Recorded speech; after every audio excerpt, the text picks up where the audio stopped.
watching. Let's talk Tobago. Hello, and we are back for yet another episode of Let's Talk Tobago.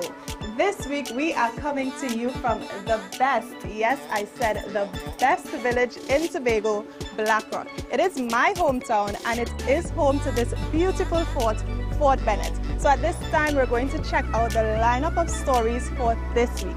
I'm Davia Chambers and our program starts right now. So what do we have to share with you? Well, we tell you about the Commonwealth Youth Games 2023. We take you to TEMA's 25th anniversary celebrations, and we'll tell you who won Tadco's Men Can Cook competition. Let's Talk Tobago. We'll be right back. Stay with us.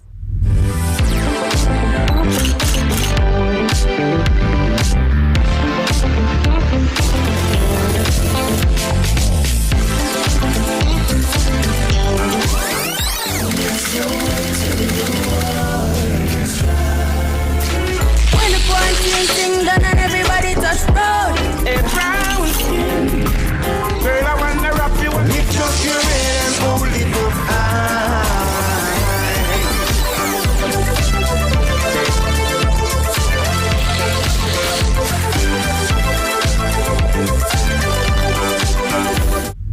Get your sporting gear ready because a major sporting event is coming to Trinidad and Tobago. And yes, Tobago will be a part of the action. The Commonwealth Youth Games will be hosted in this country from August 4th to 11th. And a local organizing committee came across to the island to tell us what we can expect. Final preparations are moving at pace to host the 2023 Commonwealth Youth Games events in Tobago. The games run from August 4th to 11th. The Tobago House of Assembly has established a task force to assist the Trinidad and Tobago Olympic Committee in organizing the event. All of the first responding agencies and a number of volunteers, experienced and otherwise, who would lead the multiple teams that we have to put in place.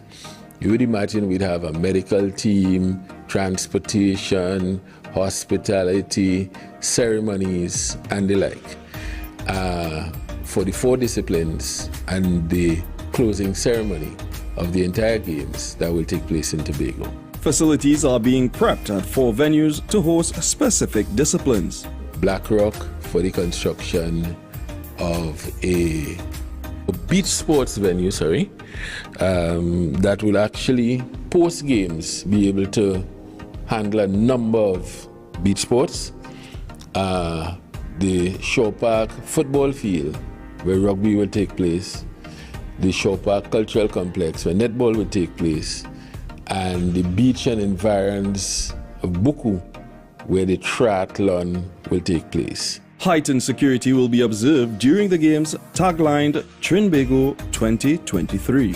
We're really excited for the games in terms of participation in Tobago, because this allows showcasing what Tobago has to offer, not only in terms of venues, but leaving a legacy where Blackrock is concerned. We certainly want to make sure that we follow all the rules and see the successful execution of the games, all the attendant matters.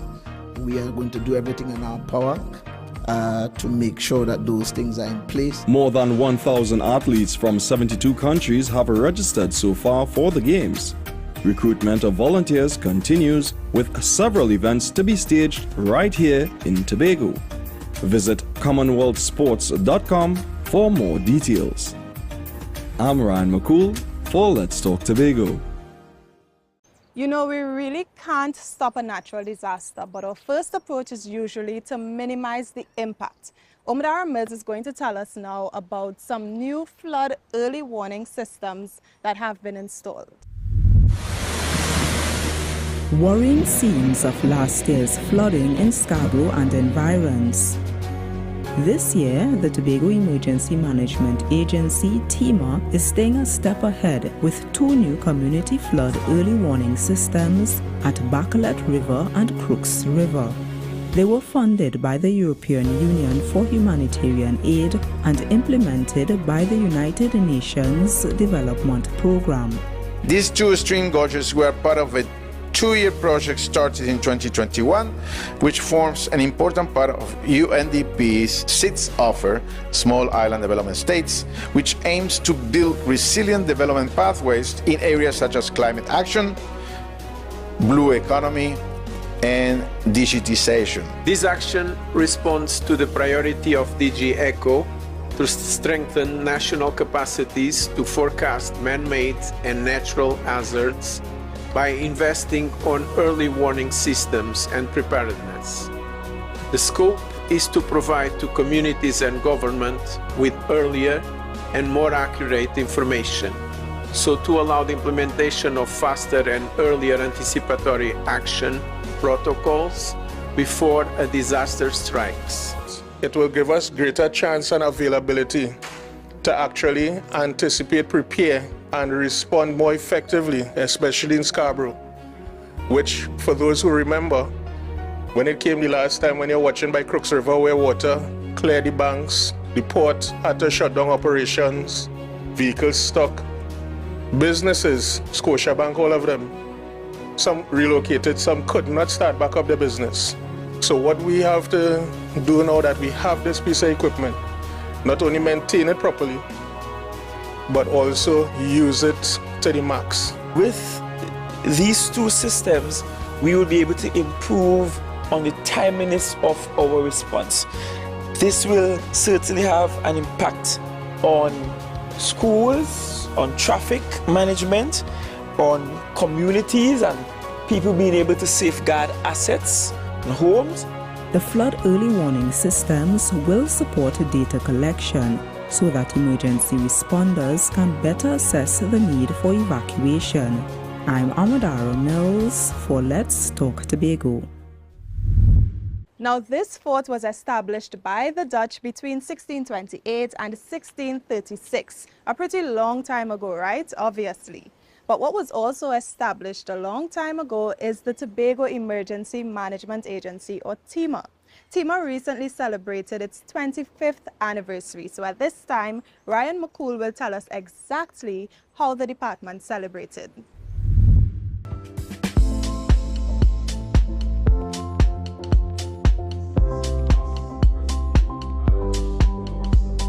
Today we gather to honor and recognize the hard work, dedication, and unwavering commitment of the men and women who have been instrumental in shaping this organization into what it is today.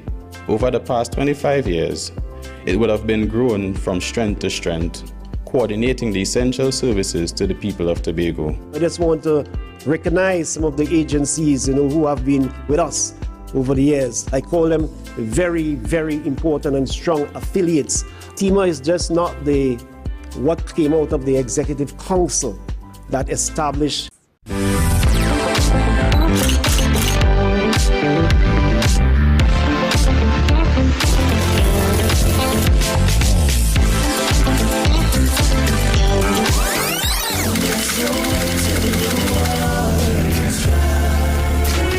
the quarantine thing done and everybody touch road.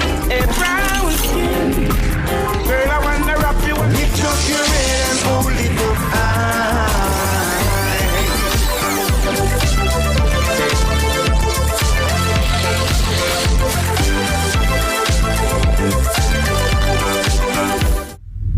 If you're looking to reset and relax, then Fort Bennett is a great location.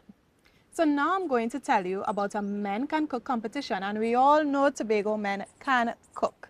Well, 30 talents took part in the Tobago Agribusiness Development Company, or TADCO, Men Can Cook competition. Let's see who is really the best of the best.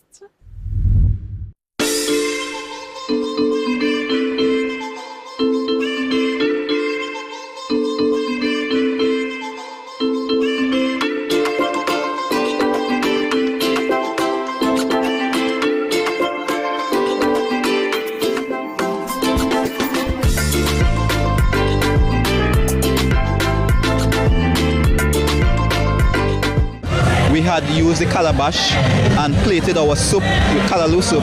The calabash also helps to infuse other flavors so that the dish was really excellent. For the upscale dish, we did a cassava au gratin that was plated in a nice ramekin. Also, we did a very beautiful, lovely rainbow vegetables, and we had also grilled chicken with fish that was wrapped with banana leaf and seasoned really nicely and put in the oven to bake off. 30 men donned their aprons to vie for the Tadco Men Can Cook title, but it was the engine room who earned top spot with 294 points. Team Settlements was second with 255 points and a special prize for the most hygienic team, while Sweethand Crew Glen Road finished third with 253 points. It was a day of good vibes and light-hearted fun, which brought out supporters, families and visitors to the Shore Park Food Hub. I think it's a very good initiative on the part of Tadco. I appreciate it very much because it showcases what the men can do, and I always say men can cook because my husband is the cook in our home. He's the main cook. We need more of this in Tobago. Tobago men, we are known for cooking good food, sweet-hand food.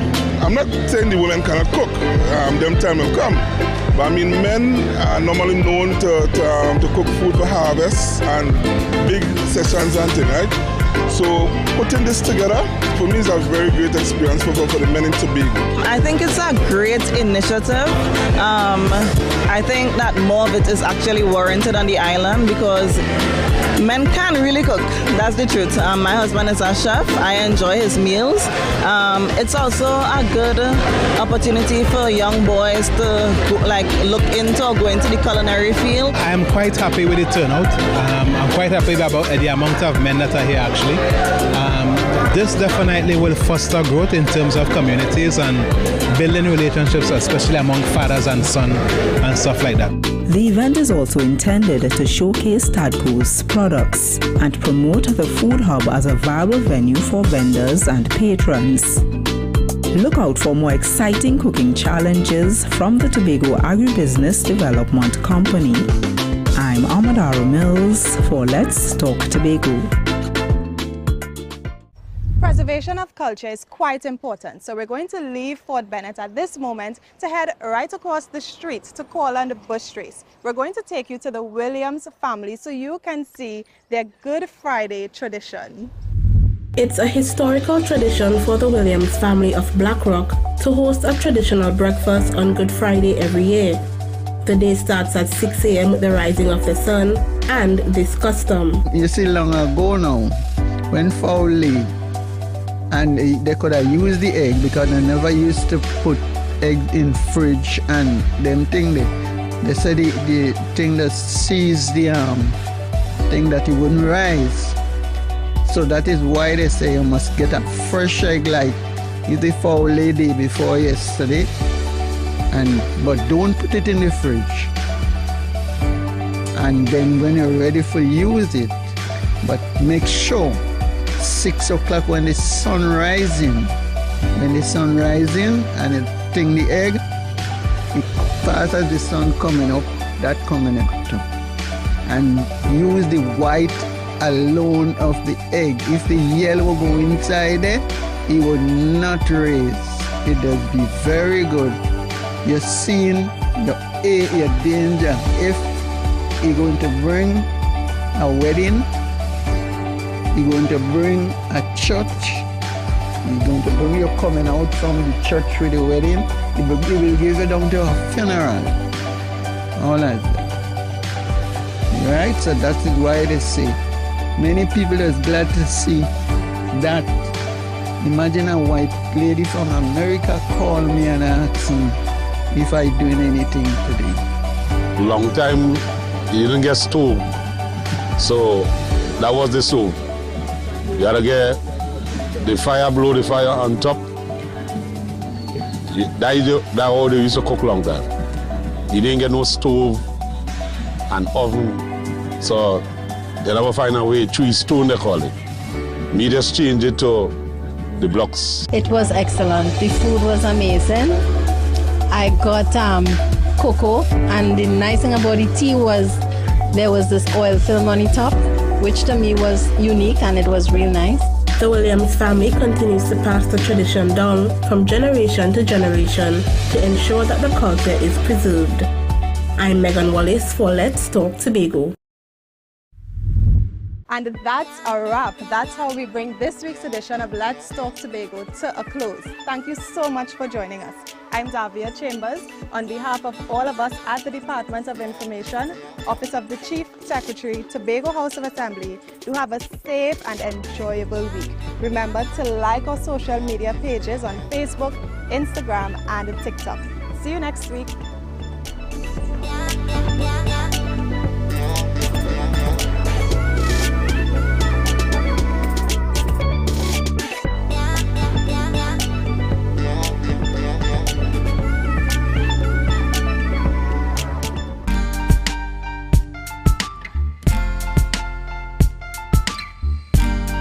Put a smile on your face when you're moving from place to place. Good morning, good morning, morning, good morning, morning.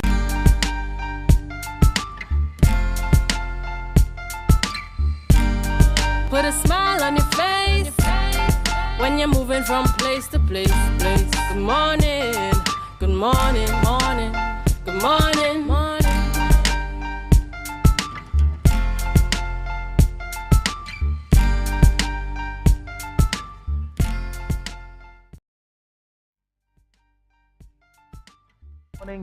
Good morning viewers, welcome to the Tobago Updates morning show, coming to you here live from the Port Mall in Scarborough, Tobago. As we continue to give God thanks for life, I am Julian Skeet. And I am Maria Richardson George, and this is the day that the Lord has made, and we will rejoice and be glad in it. Good morning to Tobago, good morning Trinidad, those of you viewing it in the Caribbean, and those of you on the live, good morning.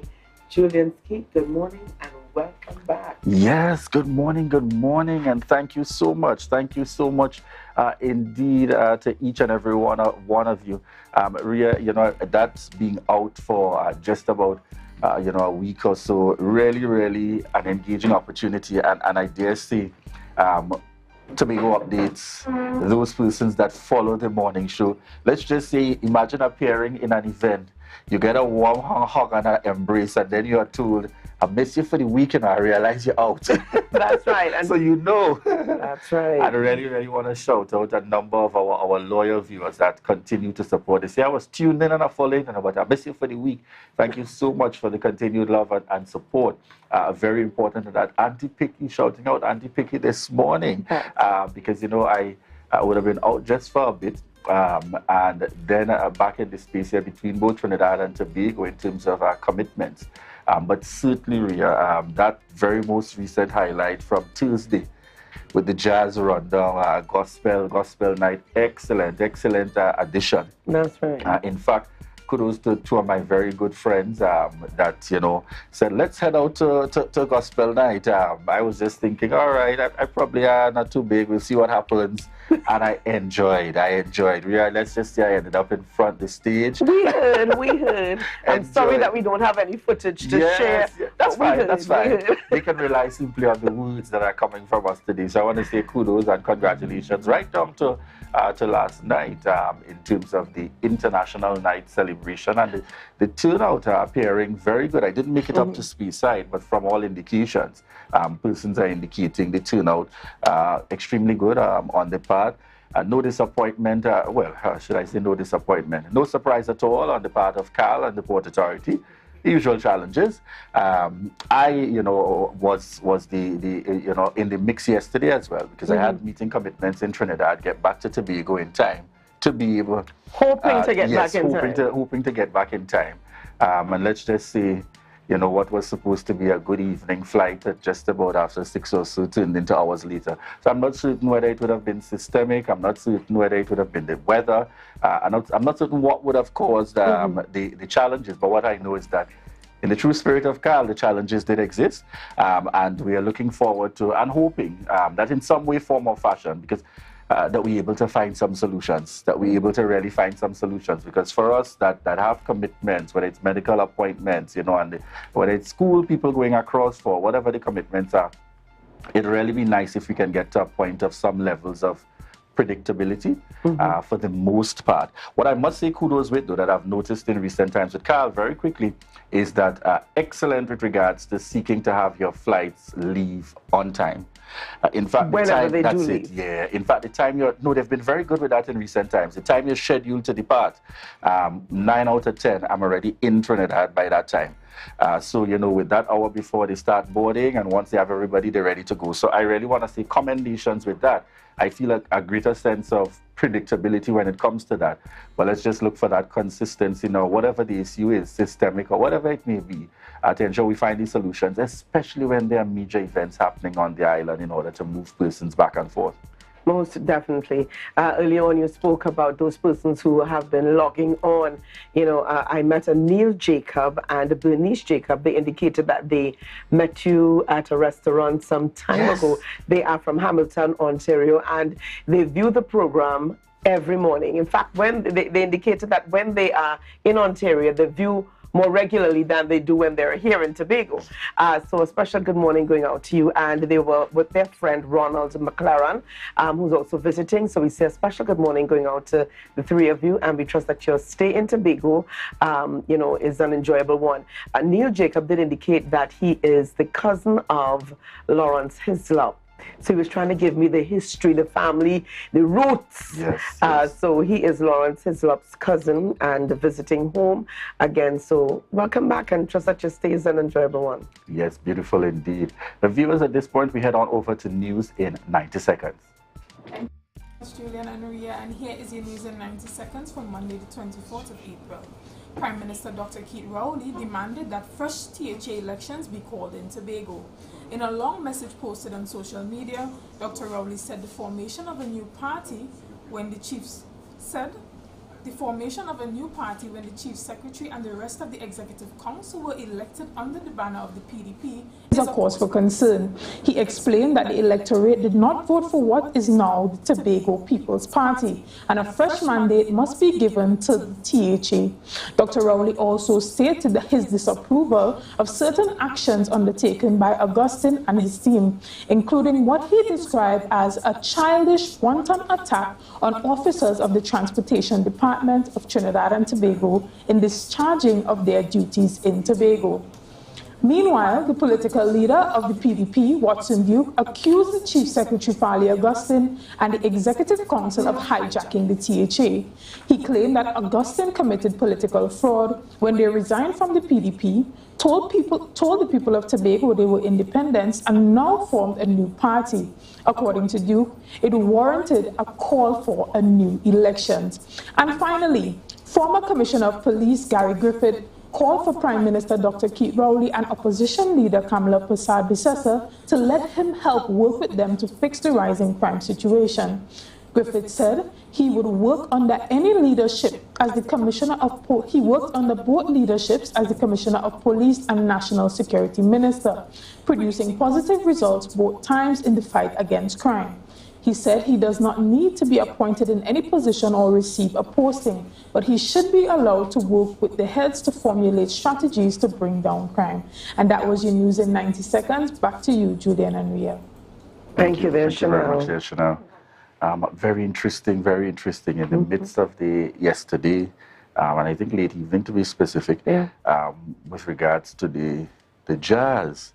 You saw the Prime Minister clearly stating his position, both as Prime Minister and as a leader, a political leader of the People's National Movement. Did anything catch you by surprise there, Ria?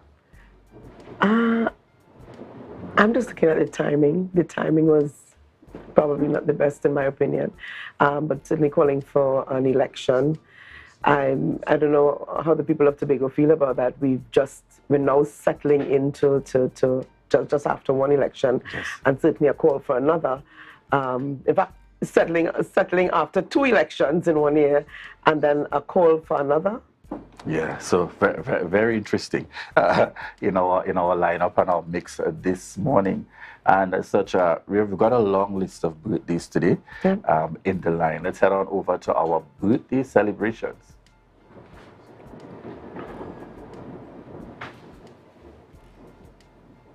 And we start things off this morning by wishing Alison Cooper a very special birthday today. Happy birthday going out to you from Ray and Liz Richardson, Uncle Ray, Auntie Liz Richardson, and from the entire Open Bible Standard Church's family and all of us here at Tobago Updates. All right, a birthday shout out going on screen. Siobhan Rawlings, and sending belated birthday greetings and continued blessings as you enjoy the celebration. Happy birthday, Siobhan. And we've got Sophie Guillaume who celebrated her birthday yesterday, and the birthday shout out is sponsored by KFC. Yes, this is my girl Sophie. Wishing you a happy birthday, Sophie. My cousin Sophie. And we've got a very, very dear friend of ours here, Bernice McDonald, who celebrated her birthday yesterday. Bernice McDonald, fondly known as Miss Mac. Love going out to you from the Tobago Updates family. All right, and we have on screen with us this morning, Rowena Moore, sending birthday shout outs to Rowena Moore this morning. And that's our guy, Gordon Granderson. Happy belated birthday. Greetings going out to Gordon from all of us here at Tobago Updates. That's my Scarborough State classmate. Shout outs to you, Gordon. This gentleman looks really good. A birthday shout out to Dr. Addison Moore. Wishing you a happy birthday and God's continued blessings. As they say, well put together. Well put together. And this is Mr. Lyle Thorne, who celebrated his birthday yesterday. So lots of love going out to you, Mr. Lyle Thorne, and thank God for life, indeed. Yes, want to wish you the very best. That's my neighbor as well. I grew up, as he said, I know you're from Baby in Campus. All right. Happy birthday going out to Nelda Moore Nana. And this is belated birthday greetings, where I met her at an activity that we would have had. Very energetic and focused in terms of that continued growth and development, within our area. Some people just move into an area and they live. Some people are in an area and they want to see it grow, they want to see it thrive, and they want to see it develop. So wishing you a happy birthday and God's continued blessings. And I'm hoping we could just go back very quickly to that previous picture of Mrs. Monana. And what is very special about this lady is that she is the mother of William Nana and Wendell Moore. I think Wendell carries Moore Nana as well. Yes, that's right. Yes. Wendell Moore Nana. We've got to get it correct. And William Moore Nana, William Juchi. I'm not going to call them all out. the many names that he goes by. So happy birthday indeed going out to you. All right, and we have on screen Amaya and Angela Frank. Wishing you all a happy birthday, Amaya and Angela Frank. And this is Leanna Adams celebrating a birthday, and lots of love going out to you from my family, to you, from all of us here at Tobago Updates. Have a great one. All right. And again, our birthday shout-out segment was sponsored by KFC in the mix with us early morning. All right, Rhea, and we're looking at our rundown for this morning. Who do we have on the lineup for this morning? Well, Julian, we're going to start things up this morning by chatting with Fisherman Joy Charles, and she's a behavioral services officer attached to ADAP, which is Alcohol and Drug Abuse Prevention Program. And this morning, the focus is on what they do, what services they offer, and how persons can access them for the necessary assistance. All right, great. And who do we continue with in the lineup this morning? I heard we got a little big man in the business. That's We're talking TTPS. That's right. We're talking with Assistant Commissioner of Police, TTPS, Collis Hazel. I must admit, remind our viewers that he hails from the East. His roots are from East Tobago, not West, but he represents all of Tobago. So we want a new ACP to fight crime in Tobago. So we'll be chatting with him on the way forward. All right. And this morning we wrap our viewers with a segment that looks at For the Love of Tommy Joseph, a benefit concert. And we'll have the opportunity this morning to be speaking with East Lenore benefit concert organizer, Tommy Joseph, veteran comedian, and Luther Morel Peters, Calypsonian and benefit concert organizer. I just remember the years of, the years ultimately of Tommy Joseph in the mix. So certainly looking forward to those interviews coming up this morning. We also want to thank you so much for the continued love and support. At this point, we head on in. Or just before, or we're heading straight on over, yeah? We're heading into Tobago in Focus.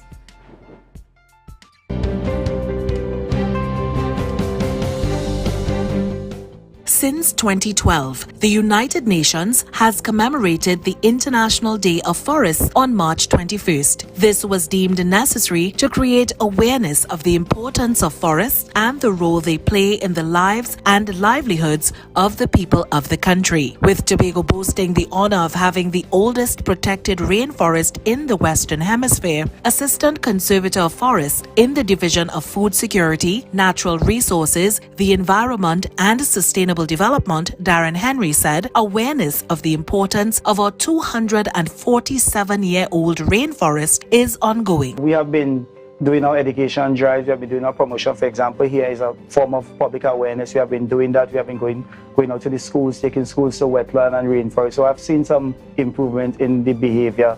And we have a number of people who, when things happen, they will call us. We call them confidential informers, CIs. Confidential informers who inform us of certain things, because a number of persons out there don't like what's happening, especially when season is closed or somebody's trying to thief a log from state land, etc. People will call us.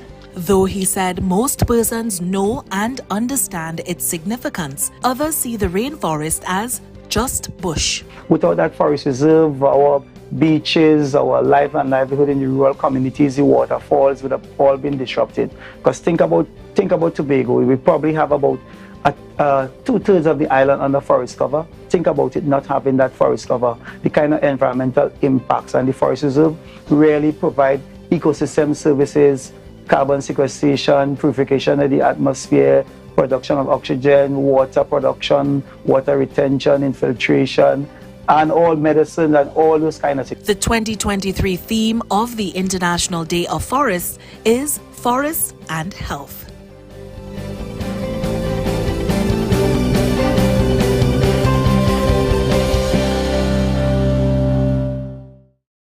Good morning, viewers, and welcome back to the Tobago Updates Morning Show, coming to you here live from the Port Mall in Scarborough, Tobago. Yes, I'm Julian Skeet, and it feels so good to be back on set, connecting with you here at the Tobago Updates Morning Show. In this segment, we start the conversation chatting with Fisherman Joy Charles, Behavioral Services Officer, Alcohol and Drug Abuse Prevention Program. And in case you can't remember all that, yep, it's ADAP. And we're going to be finding out a little bit more about this entity within the Tobago House of Assembly. Good morning to you and welcome. Good morning. Thank you for having me this morning. All right, so we're going to get the conversation started immediately. Tell us a little bit about ADAP and the respective division within which this operation falls in the Tobago House of Assembly. Okay, so ADAP is a is a unit within the Division of Health, Wellness and Social Protection. So we are basically in charge of drug prevention education in Tobago. So we go about giving persons the necessary information needed to make informed choices about their substance use. All right, so as we speak to this issue, tell us, in growing up, you've had the comparative where I tell people we've gone through phases where HIV and AIDS was the popular and going thing, so notwithstanding that it remains, it's not as popular in terms of the talk thing. Drugs would have been one of our serious issues in relation to the blocks and so on. I want to start with a perspective as to where have we come from and bring us up to speed in terms of where we at now, in terms of the statistics and so on with reaching out. Okay, so I think I'm going to go back to when I started at ADAP, which has been 10 years ago. So at that point in time, the main drug that was being used was actually alcohol. So we had a lot of persons who were coming for issues with alcohol use. The period around that time is where everything is a reason to drink. So we have christenings, funerals, everything is a reason to drink. But as the years progressed, we realized now we have a main issue with marijuana.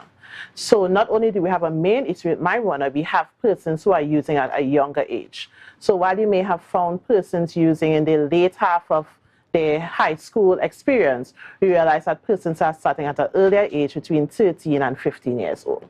So that is what is happening in Tobago in regards to substance use. How has the changes with the laws affected the good, bad, manageable? Because I don't know, I think there's a higher demand for stuff when it's against, it's illegal. Yes. How has that affected things for us, particularly in Trinidad and Tobago, where we had some changes with the law for allowances? So surprisingly, we have not seen any major decline or any major increase in regards to the marijuana use. What we have seen, though, I think it's because of COVID, where you have a lot of persons using more marijuana. And as we've come out of that COVID period where persons are going back into work, we see persons using less. But generally, has there been a change since the decriminalization? No, there hasn't been a change. It's basically been the same. Tell us, in terms of the response, particularly with in the high school age, access, challenge, people are there opportunities for being able to educate and inform? Tell us a little bit about the outreach efforts in relation to that. So we have been able to go out into the high schools. So we were targeting a few high schools just before COVID, and as COVID has we've come out of that COVID experience, we're trying to restart those programs. So we had a program called Project Alert, where we go into the secondary schools and we sort of give children necessary life skills needed to resist substance use. Right now, we have not been able to go back into that school. We still have to negotiate with education as persons are getting out of that COVID area. What we are currently targeting is those students at the Learning and Enrichment Center. So we'll normally go up there once per week and usually do sessions related to substance use prevention. Tell us a little bit as well about your community outreach efforts, NGOs and those entities beyond just the educational institutions, because I know in reality, if we're speaking to really being able to get to that point, we're looking at the community as a whole, yes. All possible elements. And one of our community initiatives is a health center initiatives. So we go into the health centers once per week, and we normally would have sessions there. We're looking to revamp the health center initiative. So just instead of going into it and doing a session and leaving, we're hoping that we can stay there for the day. So persons who may have additional questions, who may feel as though they have an issue, who may want to refer a family member, they can always come to us, because what we realize is we're hardly going to get persons to come into the office in Glen Road. So we have to go out there and meet them. So that is one of the initiatives that we want to revamp. It's a health center initiative to go there more often and stay there for a longer period of time. How do we treat with the traditional views and perspectives that churches and persons in those places or various religions and spaces don't necessarily need this kind of information, but sometimes the reality is, whether we want to face it or not, yes. We've got some trouble happening there. How do you overcome that kind of challenge in terms of reaching out there? So I know before, when our former manager, Billy Sterling Lewis, she had a idea to do a faith-based initiative. So one of our stakeholders has actually been those faith-based organizations and churches. And they have really come to the realization that, yes, listen, we do have an issue in the churches and we need to get help. So what happens is usually they would normally send letters of requests for the unit to come and do sessions. But I do agree with you that we have to go out there in some way and figure out how do we reach those churches. Because while some churches may be more willing to access the information, some persons are a little bit ticklish because, they don't want to come, and then persons actually start to use more than they necessarily use. So that is something that we could try to work towards for the next fiscal year. It's like the typical parent that's probably still in denial that Yes. your child is doing adult stuff, even without your consent. Yeah. The other area I want us to touch on, when we speak to alcohol and drug abuse, what's your general response, particularly looking at that broader community? Let's speak to now the blocks and those efforts out there. As I like to say, the unconventional organization that happens in our community spaces. Yes, and I think 2 weeks ago we had a conversation with our communications unit, and that how do we target these people? Because sometimes we're very afraid to go into the blocks. The truth is that we did have a program there. I think it was Take It to the People. A former staff member, Pastor Bacchus, he was the one who led that initiative. So we'll go on the box and we'll talk to these people. The truth is that sometimes it could be very difficult because they've already had their perception about what substance use is, and they don't think it necessarily affects them. So what we actually have to do is go in and form relationships with these people. So it's not just passing in every now and then and check it in and just give them, talk to them, find out what is the reason why they're using, because a lot of times if we deal with the reasons why they're using, then the use will not become a problem. So that is something, again, that we have to really focus on. How do we get into them? And I think one of the main areas is just to form relationships and friendships with these people. Some of them, depending on the time when you go there too, they might already be operating Yes. on a higher frequency. I want you to tell us, I know we're speaking to the governmental agency and the role that you play, but tell us a little bit about the role in terms of the communities. Very often people tend to think they have to do something for that, but what role does the community play here in the mix? Because I know by virtue of staffing, no matter how much you have, it's impossible to be everywhere in and around as you're supposed to. And what do you anticipate is that follow-up role that you hope the community plays in terms of really trying to manage this situation? So I think one of the main things we're asking for communities is to have a community that does not promote substance use. And it's going to be hard, because the truth is a lot of persons who are using substances and a lot of persons who are selling these substances are persons who help out in the community. So we're having a battle where some community members and some community leaders and groups are not so inclined to push that narrative. But I think what's important is that they actually push that narrative, because we can give all the information and do all these sessions, but these are where the people live. So we need to make sure that the drugs are not easily accessible. Even a small thing like a wake or a harvest, when you have these alcohols and stuff, you make sure that, listen, if you're looking at a certain age, I'm not going to give it to you. Don't get it so accessible. And also to have a space where persons can come to you. And, communities may not be able to offer the necessary intervention in regards to treatment, but at least they should be able to direct persons, this is where you have to go, this is where you have to go.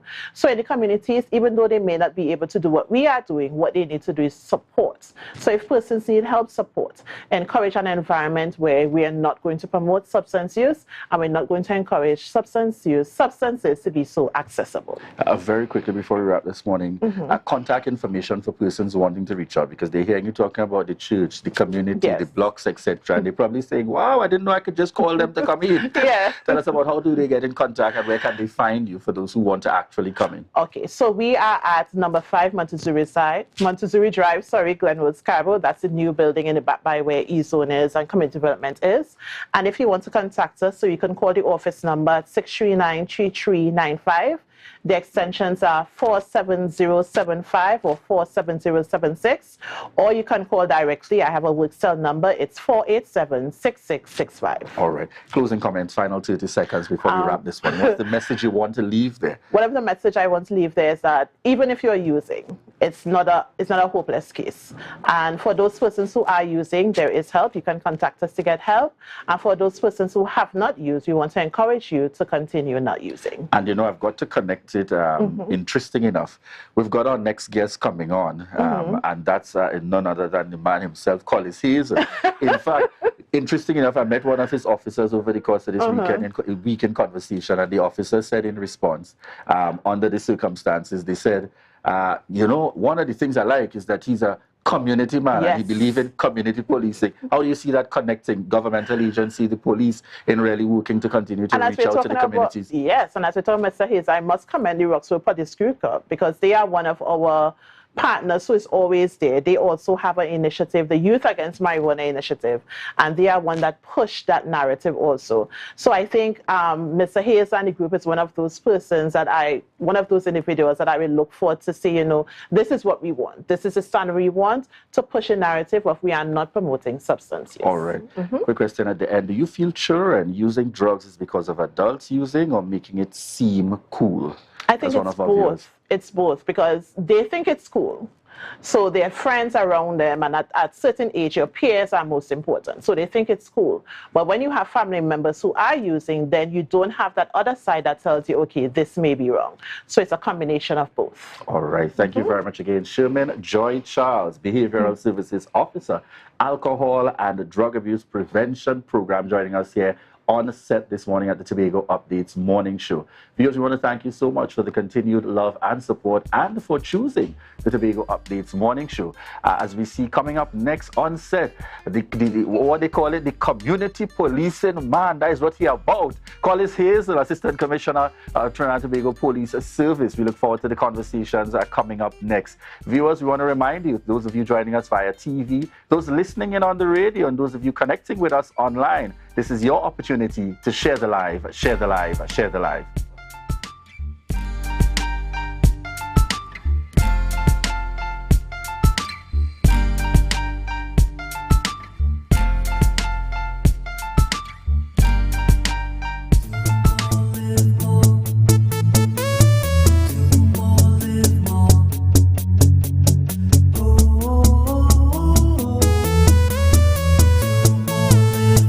This is how it's gonna go. They better look up below, 'cause this is your show, and everybody's gonna know. Say it to them once again. They better look up below. This is your show, and everybody's gonna know. That's how it's gonna go. They better look up below, 'cause this is your show. MI4 Security Services Company is the most advanced security service in Tobago. Ask about our cash and transit service. It's safe, risk-free, reliable, and timely.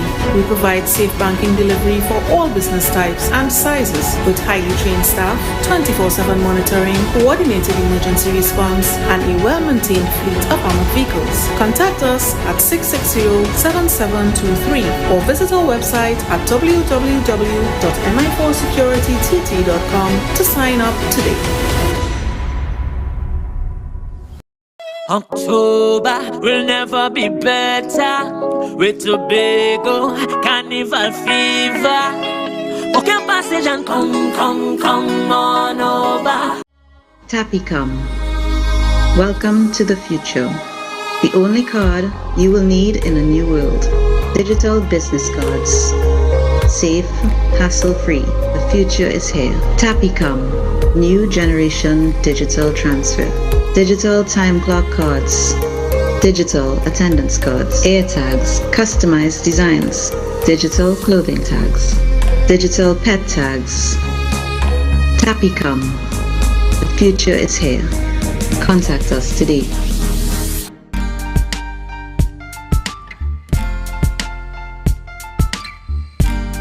Put a smile on your face when you're moving from place to place. Viewers, welcome back this morning to the Tobago Updates morning show, and we've got the big man in town, and he hails from the east.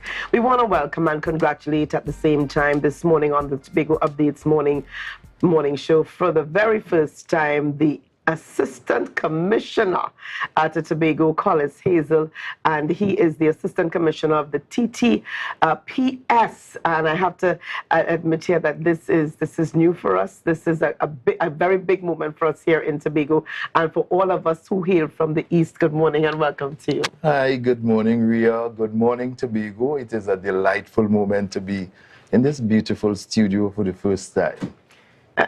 I have to say congratulations to you. And before we get into the meat of the purpose of your interview this morning, I want you to just give our viewers this morning an idea, a very quick idea. And I know we could go on all day and all week long, but a very quick idea of your journey to where you are today. Well, my journey has been one started as a special reserve police officer in 1989, joined the Trinidad and Tobago Police Service in 1991, got promoted 5 years later as a corporal, the youngest corporal in the Trinidad and Tobago Police Service. 2 years later became a sergeant of police, and then sometime in 2000, around there, 2011, got promoted to Inspector of Police. Then I served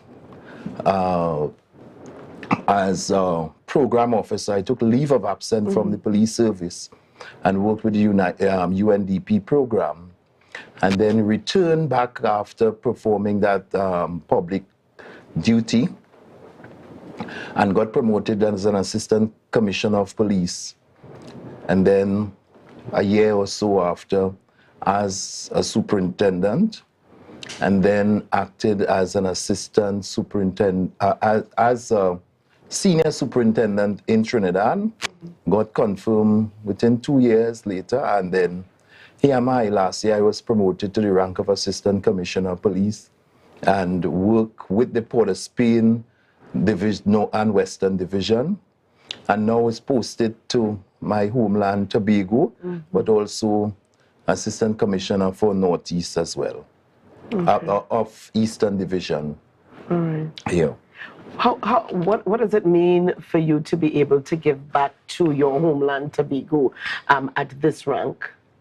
Well, my responsibility in Tobago at this point in time is to provide executive command to the Trinidad and Tobago Police Service for these 2 specific divisions. And therefore, executive command in the division, providing, looking at our strategic direction of the police service, and to ensure that the pillars, the milestones that we have set as an executive for running the TTPS is really achieved. Of course, these 2 divisions, of course, bordering one another, separated by sea, as close attention will be paid to them, and of course it is dear to my heart in terms of serving and working towards them, achieving the milestones that we would have set out to achieve at a particular time. Is really driving the driving force to ensure that the things get done. And Rhea, who else to ensure that the things get done more than Collis Hazel? And I think that I am committed, I am passionate, I am determined, based on my trajectory of coming out of Port of Spain and Eastern Division, and Northwest as we called it, where I have just operated from, just managing as goal commander for the last 4 major events in Trinidad and the Trinidad and Tobago Police Service, and have brought them home with success. I speak to that of first operating a crime plan in Port of Spain Division, where there was a 28% reduction in serious crimes. And while there were murders taking place throughout Trinidad, we have not recorded, statistical show, we have not recorded a murder in the Port of Spain Division for the entire month of December when I took up office there. And our first murder happened sometime in January. We are exceeding now in terms of being the 2nd division in the TTPS by way of achieving, working on our targets. And certainly, this is what I bring to Tobago. I have managed with my team for the first time as the goal commander for Carnival, the mother of all Carnival, having brought home that, as we know, Carnival was a crime-free initiative. It was really it was really new to me in terms of that level of command, but with the support and the direction and working together with stakeholder analysis, certainly we brought it home successfully. And moving on from that, I have just spearheaded and goal command the inauguration of the president, the new president that was under my belt, under my charge. And that again was done with distinction. And coming out of that, my last assignment was to be the goal commander for the conference, the symposium that just concluded, where our CARICOM prime ministers meet, looking at crime as a public health issue. again, that initiative came off successful. So here am I, to the public of Tobago, my hometown, prepared and ready to run. Prepared, motivated on that trajectory that we can do it. The task is not insurmountable for me, and I have met with my officers as I came, and I got the commitment. We are all Tobagonians. We understand this space more than anything else, and therefore, if the time has come for us to put our officers to work, it is important that we understand what we are going through and some of the challenges that we are encountering in Trinidad with crime fighting now. Certainly we would not want to see them on the space in any form or fashion operating on the island. So I'm coming here with an open door policy. I'm coming here understanding that I walk the ground. I know the place. I've worked here as an assistant superintendent of police. And over the weekends when I will visit, people will call. People would ask questions, trying to get things done. I have seen how things could be done differently. And certainly it is all, I would like to utilize the approach of that community engagement in stakeholder partnership. That is a model in which I utilize in Trinidad, in Port of Spain, where I was able to bring 35 stakeholders together, both of from the TTPS, internal and external, and of course our other stakeholders in business, in community, in education, in all spheres of life of human endeavor, where we were able to sit together and strategically plan. And certainly those are some of the strategies that I will be bringing on the doors of Tobago and an Eastern Police Division as we work holistically in fighting crime. Because real crime is not an individual situation. Crime is all of us concerned. And therefore, we need to be able to rally around each other. Because when you look, there is a small amount of persons who are, at this point in time, enslaving us in our homes with burglar proof and putting up all kinds of devices that have us entrapped in our homes, while the criminals are having an opportunity to rant and to do what they want as they like and as their pleasure. And in the meantime, some of us retreat and surrender. And we do nothing about it and expect the police alone. And therefore, my approach is going to bring on board all stakeholders. We have two pair of eyes. We have that opportunity where we can work together with the police. And for me, it is to motivate my officers, to have them here to operate with a level of resilience so that we can be able to understand that times have changed, people have changed, technology have changed, but leadership endures. And that's what we want. I want to know, what are you able to bring differently to the table for 2023 moving forward with regards crime fighting? Tobago is very different from Trinidad, yes, and our numbers may be smaller, but it does not mean that crime does not exist on the island. What are you able to bring? And this is not asking you to divulge too much into the plan, because we don't want the criminal elements to be aware of what the plan is. But what information you are able to bring to us, what would you do differently?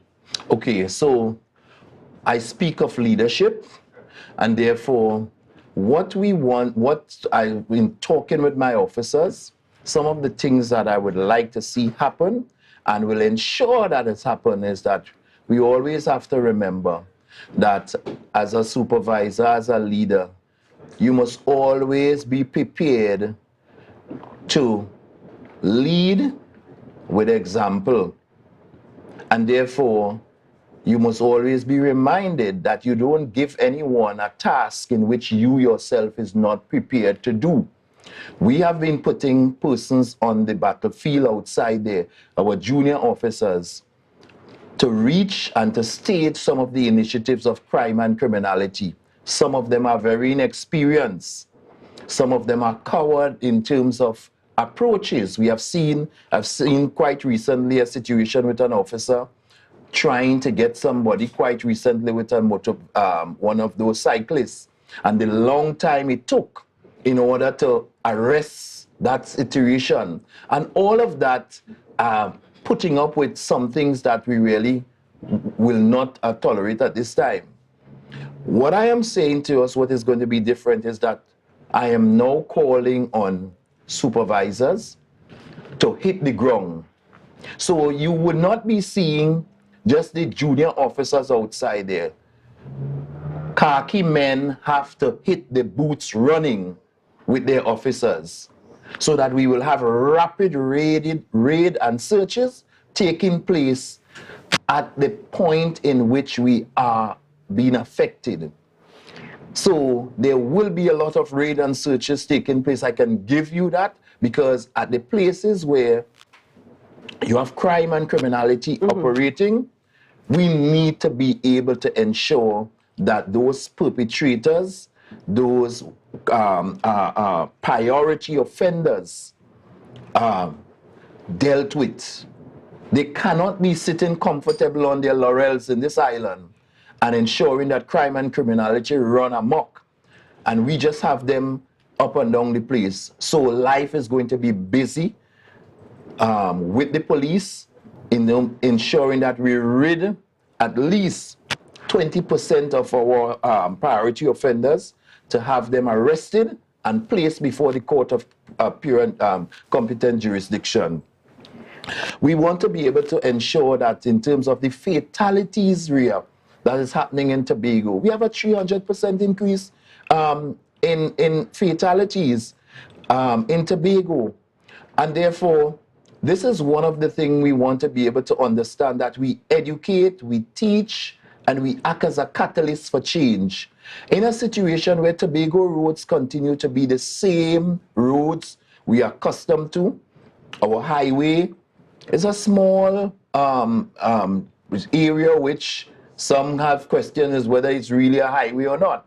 But it's our highway. But it's our highway, and therefore we need to police it. We need to ensure that motoring public utilize the highway in the way in which is set out in the Motor Vehicle and Road Traffic Act.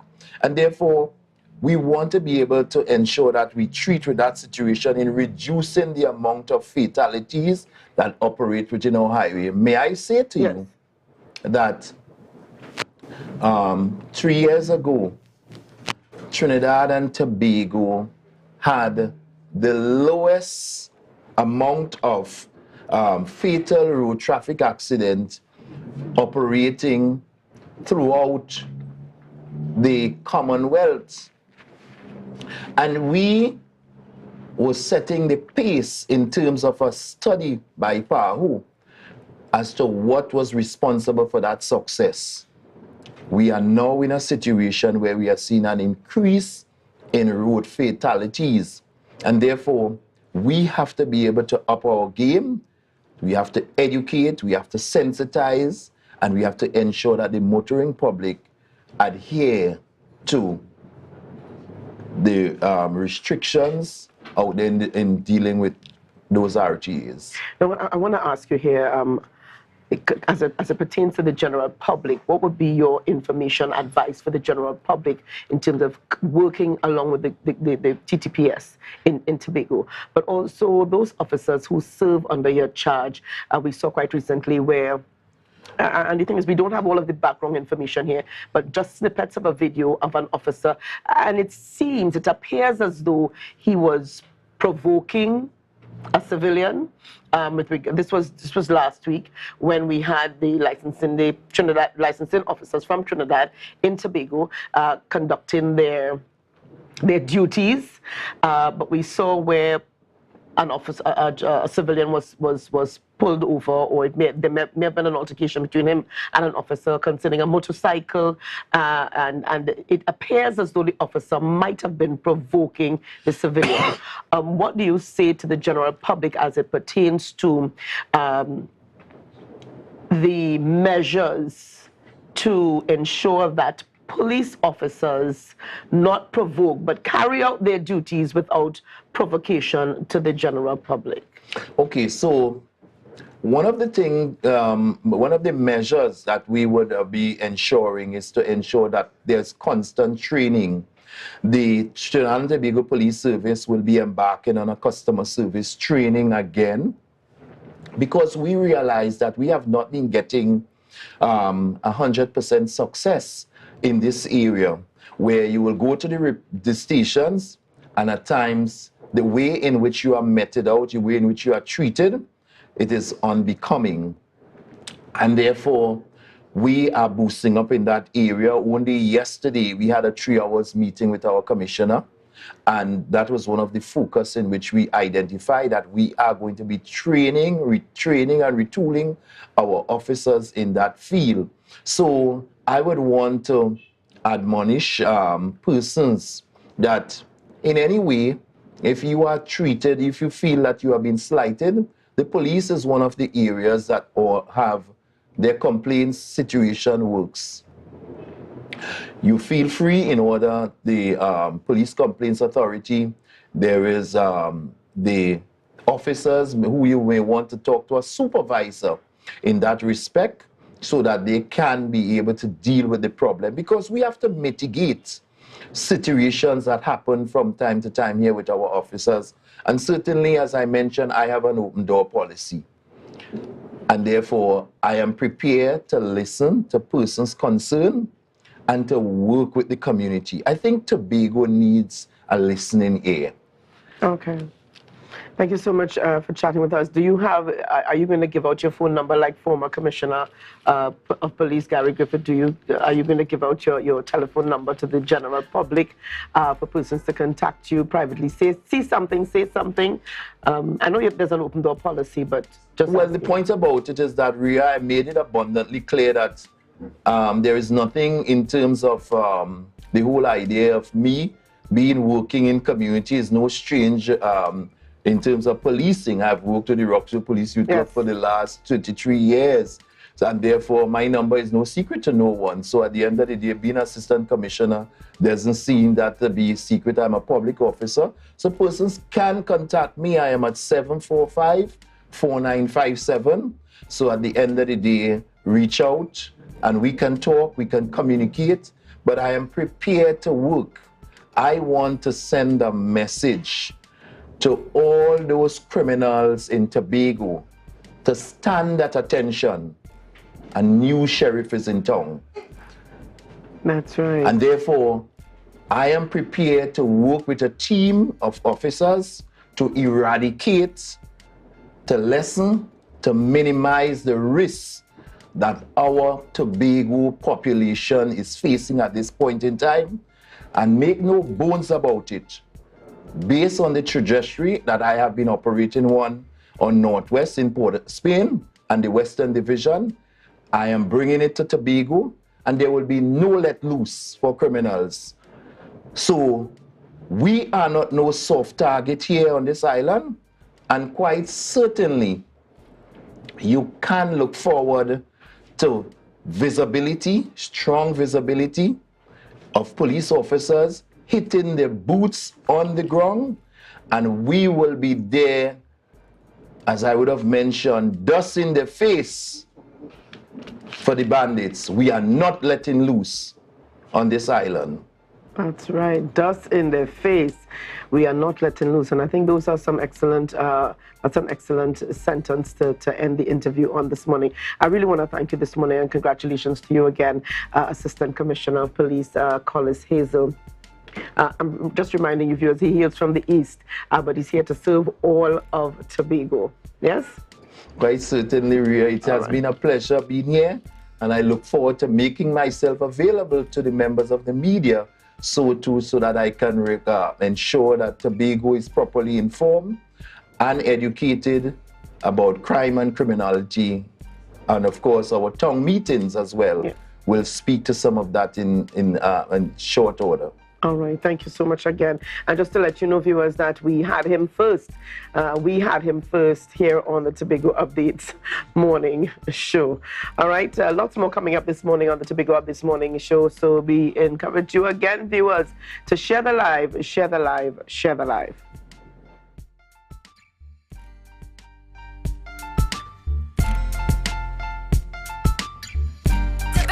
It's time to go. Sweet like Tobago, here's the real deal. Nothing sweeter than when your internet fast all day, every day. I telling you, it's real nice when your home internet and TV package fit your budget. Well, if that's what you want, you're safe with Digicel Plus. Sign up or switch to Digicel Plus now and pay $0 for 1 month. Plus, plans start as low as $199 and you get installed for free. Visit digiceltt.com or a Digicel store now. Tobago Glass Supplies has been a leading name for over 37 years in the glass and aluminum market in Tobago. We provide an extensive range of high-quality, innovative aluminum and glass products for commercial and residential use. Competitive prices with superior and professional services by committed employees who are guided by rigid quality standards. Tobago Glass Supplies specializes in the manufacture and installation of glass and aluminum products that are essential to today's homeowners and the business environment. We are engaged in marketing, sales, and installation of a variety of products. These ranges from windows and doors to necessities such as mirrors for homes and vehicles, designed and manufactured in-house or imported.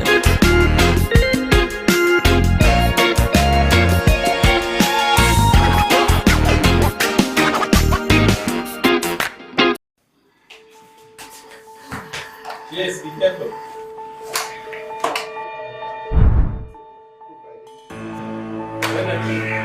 Honey, I feel I'm going to start to cook, yes, because these children are hungry now. Right? Okay.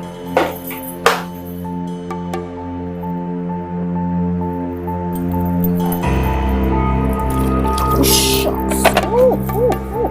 These plugs, oh my gosh.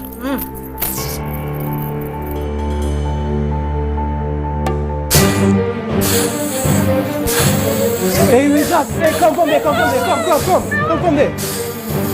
What's going on in here? Oh God, I should have buy extra, boy. What would you do if this happened to you? Dial 990 in case of fire emergencies and always have a serviceable fire extinguisher ready and available at all times. You can now get whatever you need whenever you need it anywhere in Tobago with Tobago. Your meals, medication, groceries, and shopping all delivered directly to you. No more hassle, no more stress. Get the Tobago app today on Google Play or Apple App Store. That's TAPPOGO and let us deliver to you. Check our website at www.tapogo.app or call the experts at 494-TOGO and 484-4746. Tobago. Relax. We will get it to you. Tobago's at your service. Coconut's Cafe, the buffet restaurant that specializes in all your tasty local dishes. For breakfast and for lunch. Breakfast includes coconut bake and sada roti, served with chokers, bull joil, and sausages in tomato sauce. Not forgetting beef and cheese pies, shepherd's pie, macaroni pie, and rice in various styles. Meat served in a variety of flavors, garden salads, and pasta salads. All this accompanied by fruit juices, coconut water, your choice of a great combination to appease your taste buds. So call us today to order, as we are here to accommodate your busy schedules or if you are having a cooking day off.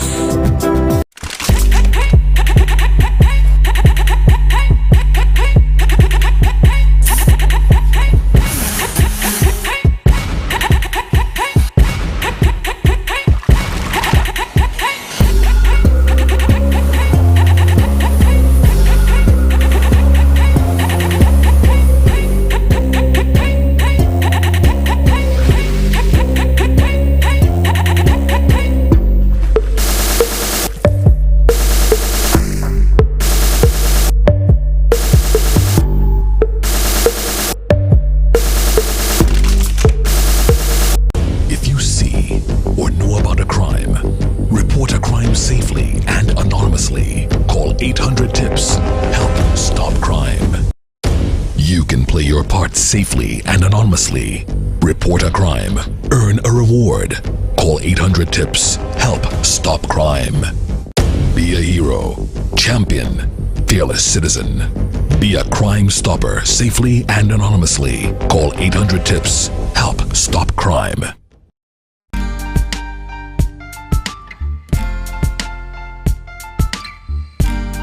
Put a smile on your face when you're moving from place to place. Good morning, good morning, morning, good morning, morning. Good morning, viewers, and welcome back to the Tobago Updates morning show. It's just about 7:55 a.m. as we prepare to close this morning. Yes, good morning, viewers, and welcome back to the Tobago Updates morning show, coming to you here live from the Port Mall in Scarborough, Tobago. Yes, we're just at about 7:55 a.m. as we prepare to wrap up this morning. That's right, that's right. And, you know, even as we were chatting there with the new sheriff in town. The new sheriff in town. And he did make certain statements to the public that, of course, there would be a zero tolerance, and they're coming out. Him and his officers are going to be hitting the ground, and that is what the public want to see. Persons want to see the police officers back in the communities, doing the correct, let me say here, doing the correct thing. At the end of the day, we need to be able to feel safe in our own space. He did make mention of persons retreating, civilians retreating because of crime. There's some persons who do not go out at night for fear. Yes. There's some persons who do not drive at night for fear. There's some persons who, we've had to change our Tobago-ness because of a changing or changed society. Tobago is no longer the Tobago that we grew up with. So we've got to be very conscious of it, you know, and I want to very quickly as well also connect with some of our viewers on the line. Marilyn Spence, Joe Field, Kamaria Caruth, Laureen out there, Selma Lashley, morning to you, Marlene, Cedra, Karen, Jimmy, Julia, all and each and every one of you continuing to connect with us this morning. Alicia Samuel out there, Gail Cook, good morning to each and every one of you. As well in the mix this morning, Kuki Melville, Lisa James, thank you all so much. Rihanna, I just want to say to each and every one of you, yes, I saw all the messages coming in. Thank you so much for the warm welcome back, being here in the mix this morning. But Ria, you know, I got to very quickly before we wrap in terms of sending out some condolences. Going out this morning. Very good friends, and absolutely you are also familiar with the family. We had the passing, in terms of this is Benoit there. This is Merlin Benoit, and I know her, those connections from as early as my very young days in Rotaract, and her being in terms of treating with youth service, and then Anika and I were in school. You know what I mean? What they say, like Jeff and Butt, and real good friend. You're calling names that this generation has no Butt and Jeff. You know, right? But really good friend out there. And I want to send out this morning, you know, Anika, Avanel, the entire family, each and every one of you out there. You've got our full support. Particularly in these very challenging times, because certainly Mom would have lived a life excellent, straightforward. That's right. Telling you as it is, but with love and energy. So certainly this morning, sending out condolences. We're here for you, even in these very challenging times. Most definitely, and she held fast to her convictions. There was no wavering. She stood her ground, but she did it most of all with love. And I understand the pain of suddenly. Yes. I understand the pain of suddenly. So we pray God's peace and God's strength twofold onto you, these Benoit daughters. Yes. And only he can take you through at this time. Yes, I haven't seen Avanel yet, but Anika's songs, like, she still has that solid as a rock kind of energy. But we're there with you. We're there with you every step of the way, and to wish you, in these challenging times, family becomes so important in supporting each other as you go forward. So we await the information as time passes, and we'll be able to inform you as well, Tobago, regarding the funeral arrangements and so on. All right, That's Ria, right. it's been a great morning. It's been a great morning. Yes. All right, so viewers, we want to thank you so much for continuing to choose the Tobago Updates morning show. Yes, we're just out of time, folks. I know you're probably there saying, y'all done already? Yes, we're just out of time this morning. But remember, you can stay tuned because we're heading straight on over to GMT. All right, so we're saying bye for now from the Tobago Updates morning show. We'll see you all in the morning. That's right, and we head over to Tobago Notes.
After over 6 decades of existence, the TWCU Credit Union has opened a branch in the sister isle Tobago.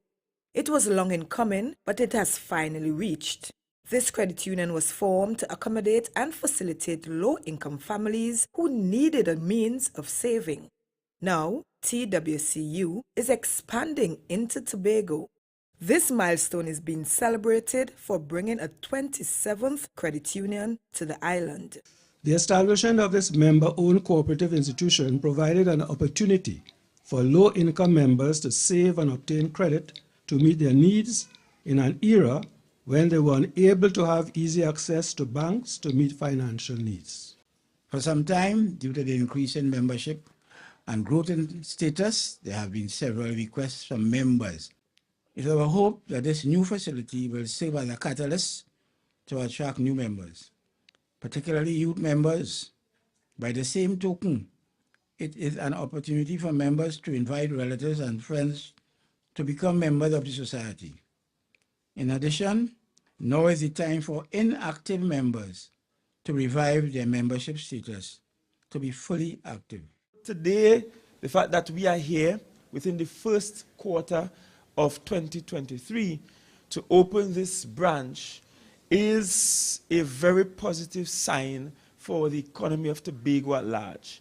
Tobago in and of itself has had a very long and beautiful and successful story with the credit union movement. Congratulations on this milestone. Congratulations on having this office as a forerunner to celebrating your 73rd year in business. That's quite a lot of years. The TWCU Credit Union is located on the second floor in the Port Mall in Scarborough. That was a production of the Department of Information, Office of the Chief Secretary, Tobago House of Assembly. Yeah. Hey. Tobago updates. Good morning, Tobago. Wake up with Candace and Denise. Let's go, go. It's a brand new morning. Rise up to a brand new dawning. As the passion start to rise, the energy fill the skies. I say thanks for favor to wake up and hear me neighbor. 60,000 people strong, and the vibes is never wrong. We are beauty, we are power, we are people in the sun. We are beaches, we are rivers, we are melanated ones. Good morning, and welcome to Good Morning Tobago right here on Tobago Updates. Guys, I am Chanel Felix, and you know, whenever you see me sitting here, it's because we're about to have those conversations that you want to have. to get your morning started and ask those questions that you want asked. Now, this morning, we're going to start off by having a conversation on a topic that has been circulating in this page for a while. And that topic is special needs education and inclusive education. Now, as you know, very recently, we celebrated World Down Syndrome Awareness Day, and we saw a number of persons coming out with their socks and, just demonstrating their solidarity with that community.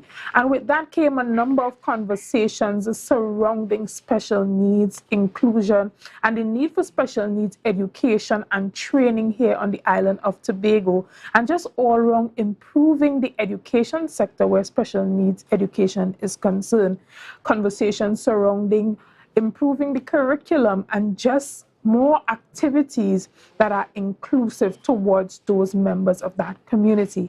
And this morning, we're going to go a bit further with that conversation as we speak with the very young, energetic, and passionate Mrs. Amaryl Rubin, and she is a UK-trained special needs practitioner, but she is also a Tobagonian, but she also functions in the UK. But you also have a lot of involvement, community-based engagement projects that you do here on the island of Tobago, Trinidad and Tobago, from time to time. But this morning, we're talking about special needs education specifically. Now, tell us a little bit about what you do in your profession, and tell Tobagonians a bit about who you are, because you probably have a lot of Tobagonians. I know that face from somewhere. Yes. Good morning, Tobago. Good morning, Tobago Updates. Good morning, Chanel. It's a pleasure to be here. Thank you so much for inviting me. I'm Amaryl Rubin. A lot of you might have known me as Amaryl Arthur. Come through Tobago, come through Bishops, and worked in tourism for a little while, then went abroad. Been teaching in the UK for over 20 years. And a few years ago, I was led to start looking at the special needs area. I'm currently the Director of Education and Training in our own business, my husband and myself, Rubin PS, Professional Services. And prior to that, up to July last year, 2022, I was the assistant head teacher at an independent school in charge of special needs. And in the UK, it's an area we take very, very seriously. Apart from being trained as a teacher, you have to be master's level trained. And so that's the background that I'm coming from at present. So I've been in this area for the past 5 or 6 years. Apart from being a teacher, a lot of teachers do practice strategies, but they might not be sure that that's what they're doing. And the reason I'm here coming to Tobago, one is because I want to give back. But also, I've heard stories, I've been contacted about, how my child could be helped, etc. And there are so many strategies out there in the space that we use on an everyday basis. I thought perhaps I could share some of those and give some training or do whatever is necessary from in my little bit to help Tobago. Most importantly, to help these children and young people to achieve the potential that I know that they're capable of.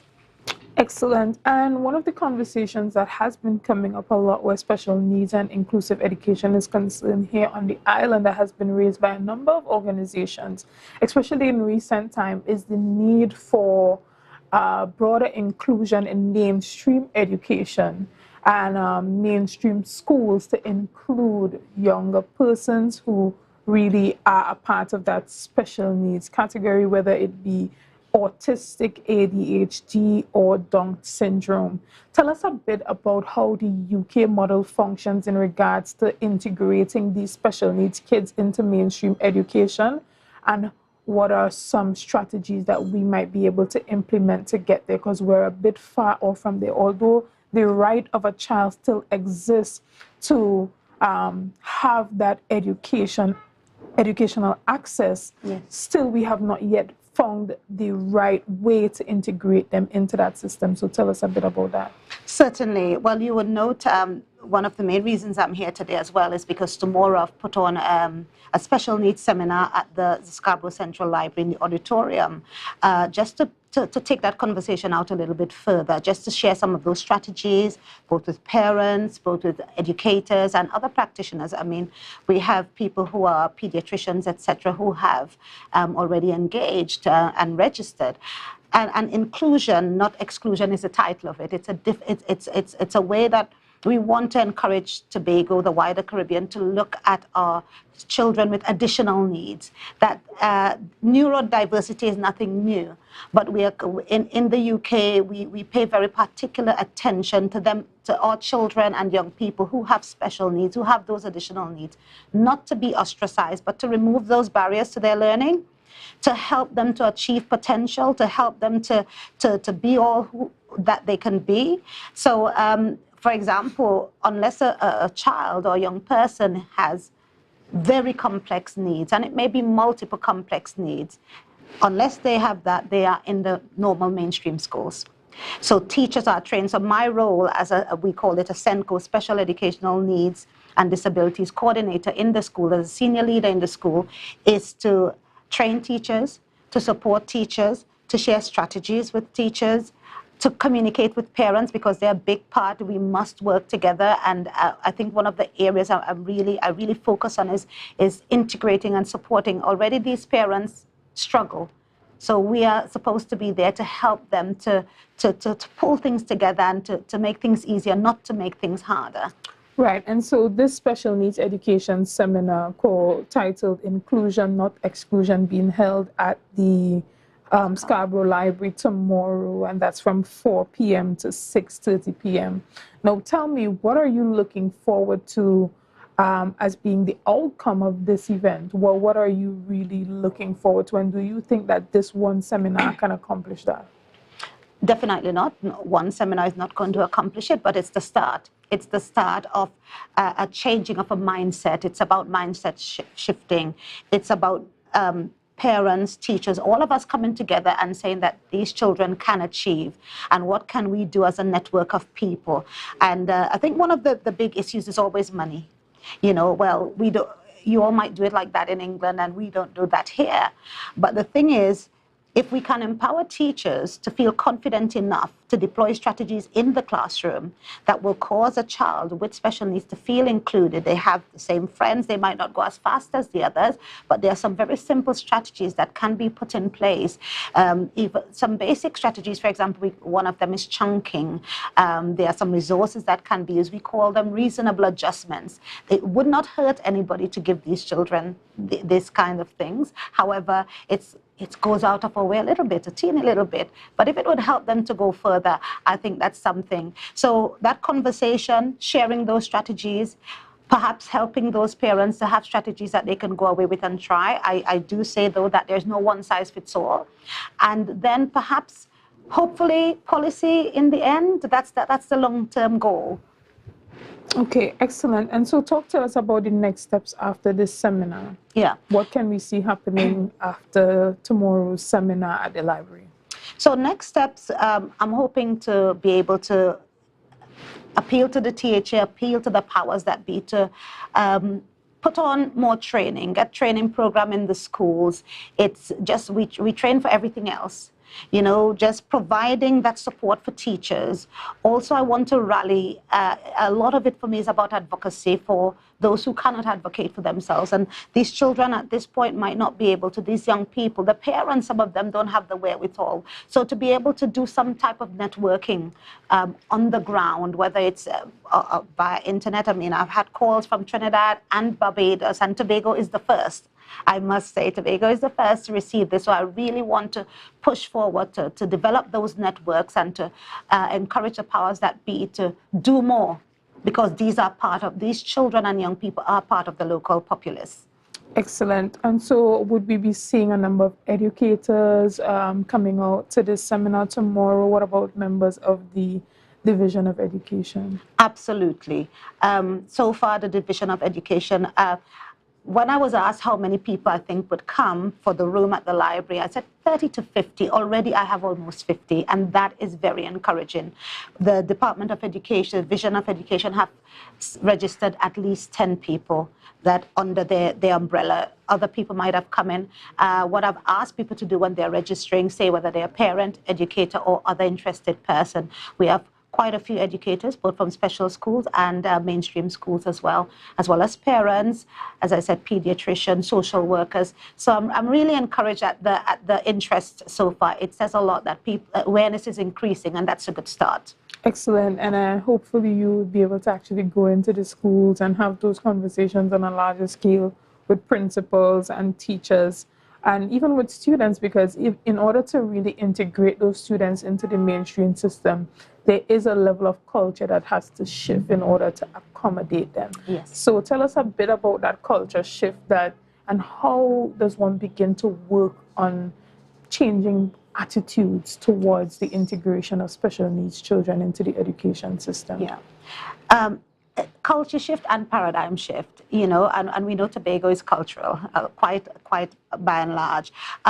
In the school, one of the things I would say is that increased awareness.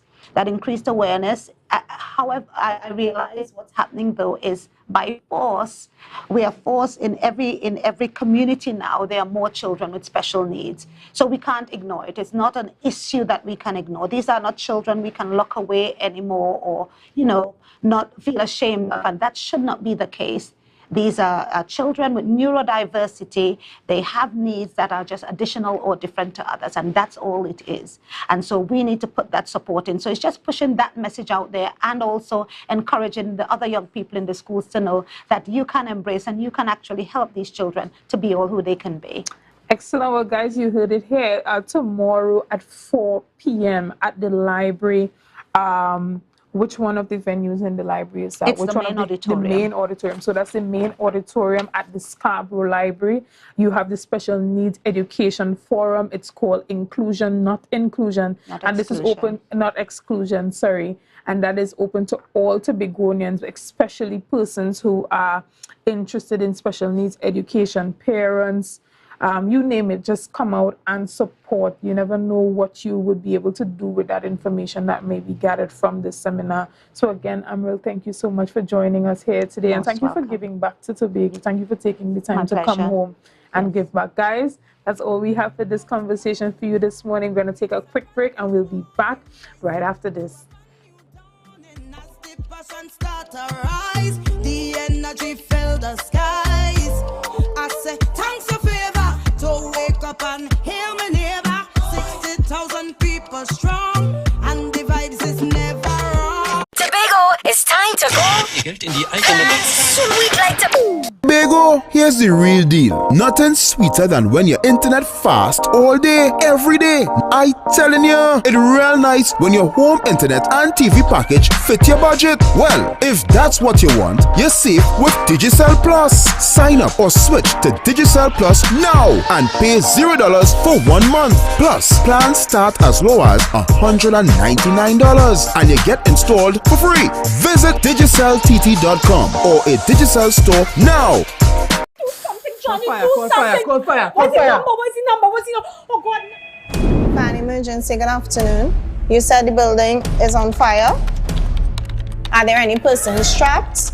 4 persons. What is the address of the call, ma'am? Number 4, Candy Drive, Pier Road. Can I have your name, please? Miss Bihari. Thank you, Miss Bihari. I'll be dispatching an appliance. Central Control from Fire Control. Go ahead, Fire Control. Central Control is receiving over. Central Control, have a plans and crew. Respond to our residential fire. Same is at number 4, Candy Drive, Pier Road, Chabonas. 4 persons are trapped, 2 adults, 2 children. They were unable to make contact with fire service, so she called on their behalf. Transmission received loud and clear. Operator Central Control 3463. Firefighter Wiley, Central Control. Create an evacuation plan for you and your family and practice your escape. Always ensure you have more than one way to safely exit your home. Your lives may depend on it.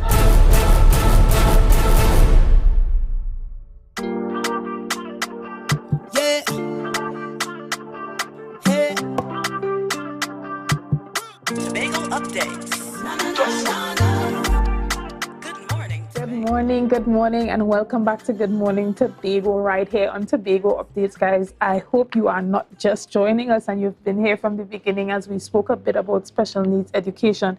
But if you are, it's always the opportunity to go back and listen to that conversation we just had with Ms. Amril Rubin. Now, guys, we have been seeing things heating up in the political arena here on the island of Tobago for a minute now. But yesterday was a bit more interesting than usual. We had a lot being said by the Prime Minister, Dr. Keith Rowley, as well as the leader of the political party, the PDP, Watson Duke, who came out and really have been calling for fresh elections here on the island of Tobago. Now, for a lot of people, that is a major inconvenience, seeing that we just recently came out in 2021 from having 2 elections in 1 year, which would have really overwhelmed a number of persons within the population. Now, this comes from the fact that the members of this current administration who had previously gotten into office under the banner of the PDP had shifted gears during their time in office, which was late on the last quarter of 2022, by removing themselves from the political party that was used as the political vehicle to get into office, the PDP, and then claiming themselves to be independent. But recently, we've seen those same members of this current administration doing what it takes and preparing for the formation of a new party, therefore creating a new vehicle to drive into the next election. But this has triggered a lot of conversations on all sides of the political spectrum, on the international level, on the local level, and even on the regional level. Questions as to the legality or even the morality of the entire move, with Mr. Watson Duke even calling Farley a political fraud for hijacking the THA. And this morning, we're going to have that conversation and much more. But to have that conversation this morning with me, I have a very familiar face to my studio, Mr. Max James. How are you doing? I'm great. Thank God for being alive. All right. I mean, it's always a pleasure to sit and have these conversations with you. This morning, unfortunately, we are pressed for time, but we're going to try as much as we can to get into this conversation now. Yes, indeed. I didn't really get a chance to look at too much of the conversation that Mr. Duke did on live on Facebook yesterday, but from the little snippets that I saw of it, he called Farley a fraud, and he claimed that this current administration had hijacked the THA by transitioning into a new party as opposed to staying as what they had claimed last year to be independent. Well, in the first place, in your preamble, and good morning to the viewers, and I want to speak specifically to the Tobago diaspora in Trinidad. I think that is where the fight will eventually be, and to the people of Tobago, and especially to the PNM people here in Tobago. We have to know they have to understand what their leader stands for. No, there's a little correction in your preamble when you said they separated themselves from the PDP. Mr. Farley and his team did not separate themselves from the PDP. They were expelled from the party. Mr. Duke said, leave. And I wish I would never have to, in any significant way, speak about Watson Duke. He's the one that fractured the PDP. And he did all sorts of nefarious things. And we see all his behavior on Facebook and social media. And we know what he stands for. So he's basically an entity. He has no one besides himself of any serious ilk beside himself in the party. In fact, he's not of any ilk based on his misbehavior in public office. So he should be called upon to tender his resignation in the first place. He should go back to his constituents in Roxborough. And his very robust supporters in Roxborough have defected from him because of his misbehavior. And we know what that behavior was. Everybody knows how he has operated. In respect of the Prime Minister, he should call fresh elections in Trinidad. And he has a prime opportunity, now that the PDP, now that the new party has not been fully formed. He should seize the opportunity. Call a snap election, Mr. Rowley. I challenge you. and let us see what you've made up, and let us see what the results would be. I dare him to do that. But he has a golden opportunity to keep the two Tobago seats, because he believes Tobago is in disarray under Farley and company. Mr. Rowley, if you look at his record, he's increased gas prices about 3 or 4 times. Nobody likes him for that. Crime is running rampant in Trinidad, and he seems very much unable to deal with it. Call elections for that. He changed the law to win an election. He lost. He lost at the 6-6 because he didn't win. He lost eventually. 14-1, he lost. And every time he gets involved, Rowley doesn't understand that it's a losing game and a losing streak. So he should call elections because he has lost the elections. Ostensibly, he has lost. And therefore, he has no moral authority to tell Farley that is an abuse of democracy. He has abused his office as Prime Minister. He has failed in terms of the economy on every count.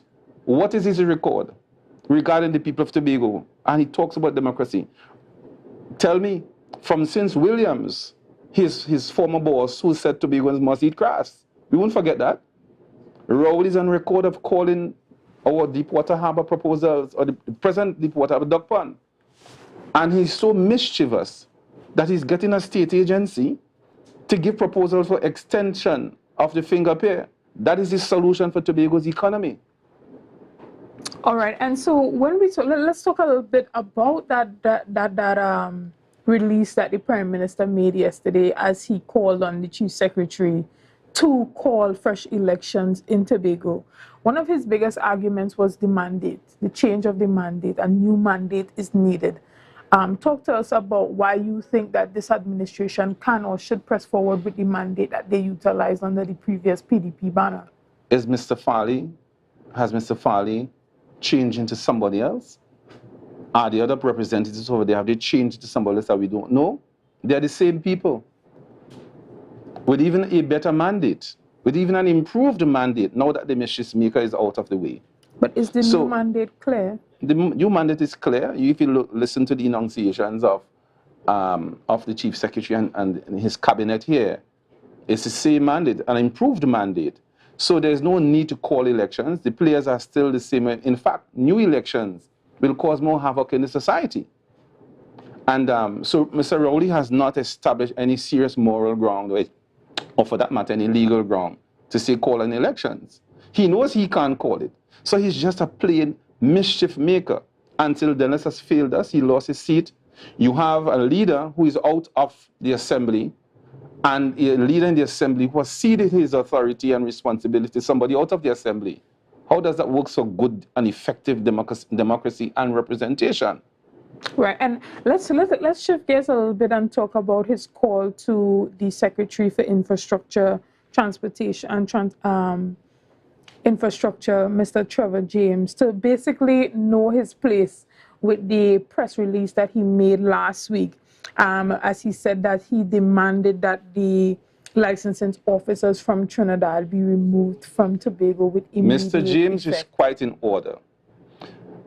If Mr. Rowley doesn't know, and if the PNM people don't know, let me read the law that gives Mr. James full authority to do what he has proposed, what he has done, and what he's proposing to do, and all the other secretaries, what they are proposing to do. So let's listen to the law.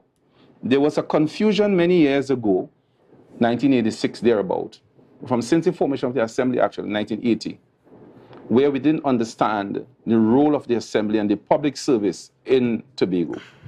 So the Constitution was amended by Act 8 of 88, and here what it reads. Let me go down to the exact clause. The Constitution, let me quote, the Constitution is amended in subsection 3.1, deleting the definition of public service and substituting the following new definition. So you're going to see who has authority in Tobago. This is the Constitution that's been amended. Public service means subject to the provisions of subsection 4 and 5 as of the Constitution, the service of the government of Trinidad and Tobago or of the Tobago House of Assembly established by Section 3 of the Tobago House of Assembly Act in a civil capacity. So you're seeing Tobago here, by the Constitution, amended to have its public service. And if we have our public service, the law goes on to further to say in the 5th schedule, item 21, for example, customs and excise, and 22, licensing. So licensing is under the authority and control of the Tobago House of Assembly. So I want the people in Trinidad to hear that. I want everybody, PNM and otherwise, to hear that the law says licensing under Section 22, an item for which the Assembly is responsible. Now what that means, whoever is the secretary, emanating from discussions from the cabinet here in Tobago, our cabinet here in Tobago, will make such, the law says that where a secretary has been appointed to a particular event, he shall have general direction and control over that division. So therefore, if license falls under Secretary James, then he has the control, not so? So that the policy regarding licensing operations in Tobago must emanate from the Assembly. It is clear. So I don't understand what the Prime Minister, he's confused. Nothing he has ever done in his career, and he boasts about 40-something years, going to 50 years in Parliament, he has ever done for Tobago. Everything that man has done has been against the development of Tobago. So let Mr. James do his work. The law gives him the power under Section 22, licensing, and Act 8 of 88 says, changing the definition of public service in the service of the government of Trinidad and Tobago or of the Tobago House of Assembly. Let the people do their work and set their policy. If the minister wants to send, or the transport commissioner wants to send license officers here, there is an authority here that he must confer with. Correct. I mean, even the youngest child can see that. Could say that even if it were an item that was not under the 5th schedule, that there should be some level of communication with the THA just to at least alert them of what is happening, and just the respect and the understanding of that authority. Now, the Prime Minister also calls for a better understanding of both the National Constitution and the THA Act on the behalf of this current administration, as he said that the lack of understanding would just continue to lead to the government and the central government and the THA having to continuously go back and forth in the court to get interpretations, which is basically just a waste of public servants. But nobody has gone there since. But he's saying that this is what it would lead to if the continuous conflict we would welcome that. Of the role of the THA and the central government. Well, we would welcome that. You know, Lawrence Marash tried that. It's not today. It's not a new story, as we say in Tobago, that they've been trying. Their intention is to whit away every power that the Tobago House Assembly has. You remember in the last piece of legislation they proposed, the last Tobago bill, they proposed taking land from Tobago for the purpose of the central government. They proposed changing the definition of borders of Tobago. So this PNM is not on record. They are mischief makers, they are power seekers, and they want to dismantle the assembly if they could have. Right. When Mr. Rowley dies, I will send him a picture of Tobago on his coffin and a picture of his sheep farm in Tobago. One that he would, if he could, grieve, and the other one to remind him of his only contribution to Tobago, a sheep farm. That is what his position is. Right, and let's look a little bit at the political leader of the PDP, Watson Duke, once more, as he also has, well, he actually, I believe his live video that he made came before the Prime Minister's release, but he also called on the Prime Minister to intervene, which is kind of a change in tone from his regular conversations where he usually says that, you know, Mr. Rowley and the central government should kind of mind their business where the affairs of Tobago is concerned. But are you not worried that the consistent bickering and back and forth between the central government and the THA is having a negative impact on the relationship between the citizens of Trinidad and Tobago? Well, I know you always ask about that. And I'm saying, for me, as I always say it, and for me, I am hoping every Tobagoan should be of this mind. I'm a secessionist. It has not worked. We try to make it work. We try to come up with in political architecture or infrastructure, whichever way, to make the relationship work. It hasn't worked. My brother Anthony would always say, those are my words, so I give him the credit. The next Trinidadian to seek to control Tobago has just been conceived. If we don't look sharp and we don't do what we have to say, the next Trinidadian has just been conceived, and we need to dismantle the present arrangement. We need to dismantle the Dispute Resolution Commission and seek a new arrangement. As a matter of fact, you see all these matters here under the fifth schedule. I'll tell you a little story. When I was a secretary and assemblyman under the NER, for those young people who are listening, National Alliance for Reconstruction, under Robinson and Ho Choi Charles, I became a secretary. The law says I was responsible for cooperatives. I sent my director to Trinidad, got a stamp, legalized everything, to establish a new department authorizing for ourselves here in Tobago. The law gave me the power. So similarly, all these provisions here under the fifth schedule, I plead with Mr. Farley, get up and move and establish divisions and institutions on every sector and every item under the fifth schedule. That way you create employment, you make the assembly more effective and efficient in the provision of services to Tobago. We can't continue to allow those institutions to perform things for us in Tobago. Right. But until we are able to get that secession that you talk about, right? The truth is the consistent bickering and back and forth, it does create an upheaval within the societal relationship. So the simple answer to that. We on the island here, we do depend heavily on domestic tourism from Trinidad, specifically around times like now where we just saw the Tobago Jazz Festival happening. Now, I don't have the statistics or the numbers to say, okay, 50% of the tourists that arrived on the island were domestic tourists.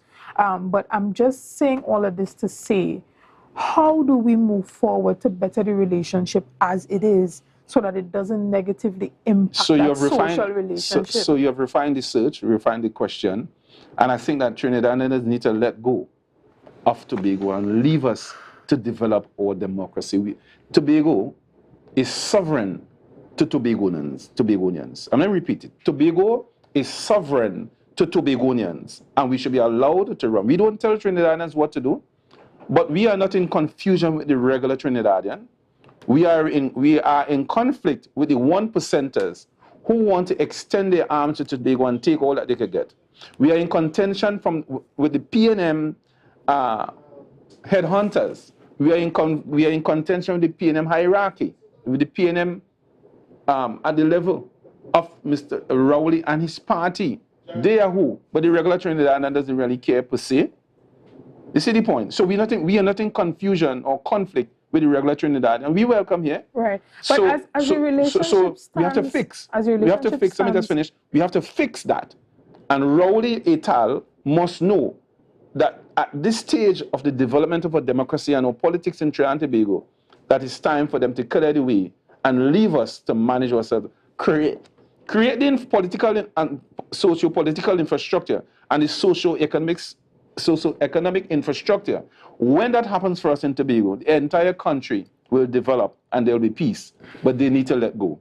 Mr. James, as the relationship stands now, as the political setup and environment is in Trinidad and Tobago currently as we speak today, what can or should be done by both the THA and the central government to improve the relationship as it is today, to enable us to function more effectively? Let me give you a different answer. Especially where the financial disbursements are concerned and the clear lines where areas of supervision is concerned. The law asks Mr. Rowley to follow the law and to recognize the law. He's sworn to uphold the Constitution and the law.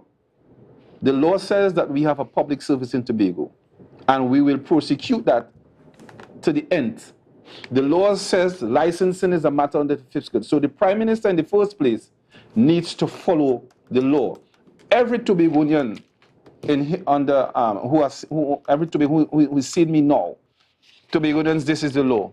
The law says that licensing is a matter under the Fifth Schedule. The Fifth Schedule comprises areas of full authority for which your assembly has been created. The Prime Minister must follow the law. Since he is threatening us, I'm asking him, call the elections in Trinidad. See about Trinidad, because Trinidad is what the law says you are. You will claim to be Prime Minister of Trinidad and Tobago. If you are, then follow the law. And the fact of the matter is that I know he ain't calling no elections in Trinidad. Let's start there first. Let's start in Trinidad first. Solve the crime. Solve the economic problems. You look at him at the recently concluded security conference. Nobody takes Mr. Rowley seriously. You listen how the Prime Minister of Barbados cuts him up and mashes him up. Nobody takes Rowley seriously. He's not a serious leader in the Caribbean. And he somehow doesn't recognize that. Nobody respects him. Maybe just because he's Prime Minister is courtesy. But nobody takes Rowley very seriously. All right. Thank you so much, Mr. James. Well, as I said before, the time for this conversation that we have this morning is quite limited. And hopefully as this situation unfolds and we get to see how it moves along, we continue to have this conversation. Guys, we're going to have a quick break and we'll be back right after this. The energy fill the skies. I say thanks.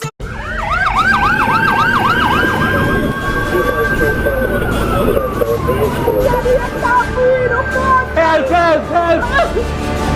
Fire service! Hello, fire service! Anybody in here? Fire service! Yeah, we're right here! We gotta get out! We're right here! Okay, take him! Let's go!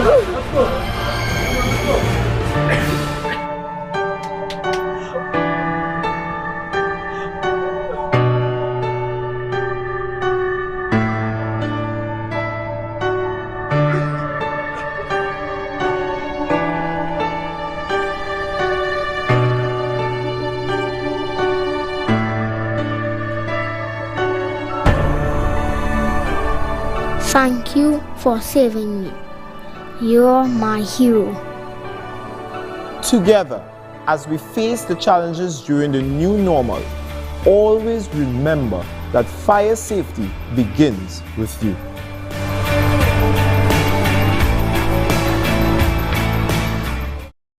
October will never be better with Tobago Carnival fever. Book your passage and come on over. Yeah. Hey. Tobago updates. Good morning, Tobago. Good morning, and welcome back, guys, to Good Morning Tobago. And we're gonna continue the conversation here as we talk a bit about Fisherman in Scarborough. And to have this conversation with me, I have Mr. Ben Israel that's here with me this morning. Yes. All right, so tell us a bit about the organization. And this is the first time that Fisherman is happening in Scarborough? Yes, it is the first time Fisherman happening in Scarborough. Me at REAP General Services, along with STEM Center, we decided to do something to kind of boost the economical flow in Scarborough. So we were looking at various events that we could get involved in or could have done in Scarborough that could have attract, a crowd of people who came to Scarborough for the Independence Day. So we came up with this initiative to have a Fisherman Festival in Scarborough, because we're not calling it anything like a fete or anything like that. It's a festival. Right, but this festival is being held by RIUP. Yes. Right, which is the Raphael Imperial Upliftment Yes. Tell us a little bit about that organization if people are not very familiar with it. Well, that organization started in 2015, and we would have started up as Re-Up Entertainment. Right. We had a place up at PSA compound where we used to have table tennis, draft, dominoes, all fours. We had pool table. We had small wool competition. So after leaving up there, we came to Scarborough where we had a mini mart and was still pursuing other businesses like construction because I'm a welder by trade. So we got registered and was pursuing trade, construction, and other things. So that's how Re-Up came about, and that's how we end up a part of this festival. Right, and so tell us about, well, it was a family-focused event. Family-focused event, yeah. Right, and where exactly in Scarborough was it set up, and do you think that the event was a success? Yeah, it was set up along the Milford Road, where they call the Stage in the Sea. Yeah. And we think that they would have been an appropriate location to host the event. And we think that the event was a success based on the response from the people who responded to us, like the business community, because our goal was to really allow the business community to benefit from this event here. And I think we had achieved our goals.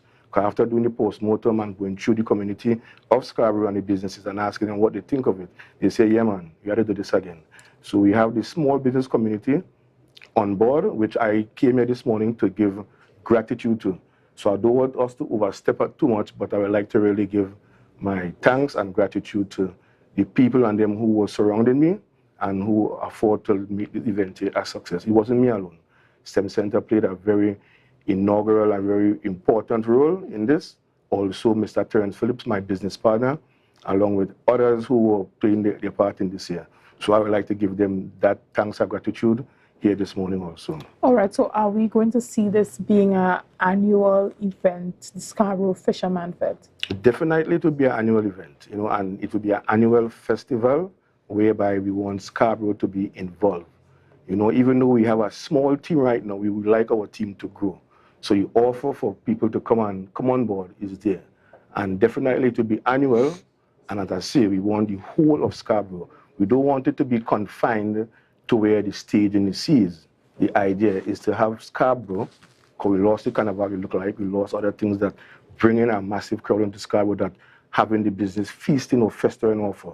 Because I see how it happens. I do business in Scarborough. I want the crowd or the people or the tourists comes, money does make.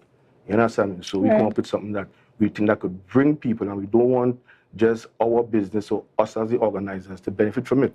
Because the day before the festival, or a couple of days before, I went to every business people along the boulevard, I call it, along the Milford Road, all the bars, everybody tell them what's this coming, open up, stay open. Even the people in the clothing store, even the people who selling doubles and pies, I went to them and said, what's going on? You know what happening? They said, no, there's a festival coming, and I think it'll be beneficial for you to stay open. Okay, so I think by the feedback from all of these stakeholders, giving me that assurance that next year will be bigger and better, I will deem it as a success. Right, and what was the turnout like from Tobagonians, or was it really, did you see that it was patronized mostly by tourists or locals? It was a mixture. There were some curiosity and there was some, what you want to call excitement. But some of the curiosity turned into excitement because they saw what the event was about. Phone calls me up went out, hey, here what going on, come down in Scarborough, this is what going on. As far as the Tobagonian is concerned, yeah, we had the support from the local Scarborough people, from the wider part of Scarborough, because it's a fishing tournament, it's a boat racing tournament, so it attracted villagers who do their local boating and fishing to come to the event. And the video game even attracted a number of young people who also came to the event from various parts of Tobago. So in terms of visitors and local, I think it was well attended by both, and it has potential to even have a much better attendance next year. All right, well, we want to thank you and your organization for putting on this event and seeing the importance of doing what it takes to really reinvigorate Scarborough and to have more things happening in the area, especially to support the business community. Now, as we wrap up, tell me, what can we look forward to next year? How are you guys planning to make it even bigger and better? We are getting assistance from a lot of stakeholders. people from the community at Scarborough and from Tobago, and they are even trying to add more games and fun to the tournament. Someone mentioned let us do cycling. Someone mentioned let us do something more for the kids, because the kids were a bit not left out. They had the bouncy castle and the little merry-go-round, but something like an educational game, maybe Scrabble or something that could, foster and help the youth, to have a better engagement. So would that happen on the Esplanade while everything else is happening along the... Because we intend for the event to be massive and spread out, things happen almost anywhere next year, But I would still like to give thanks to the sponsors amongst the people and them who actually, gave me that support during this ordeal. I would like to thank my staff from REOP, that's Terence Phillips, Kimoy Dennis, Keisha Phillips, also Keegan McCool,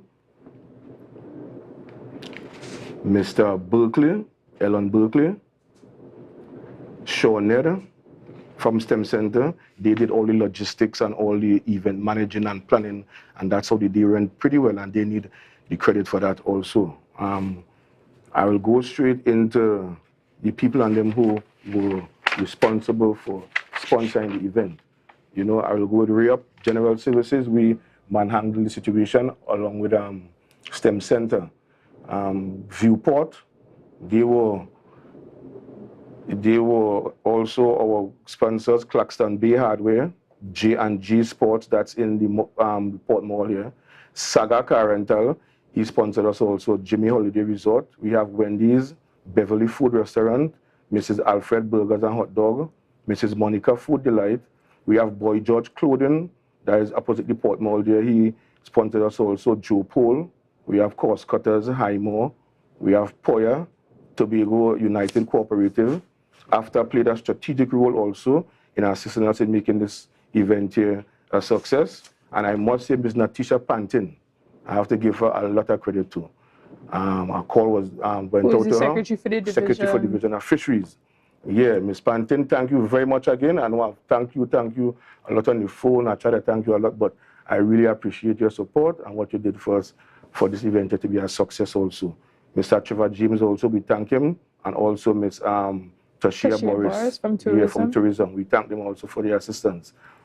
Child Watch Repair, Uptown Delights, Marketing, Mongrade's Feed Depot, Pumpkin Studio, and Sherry's Insurance.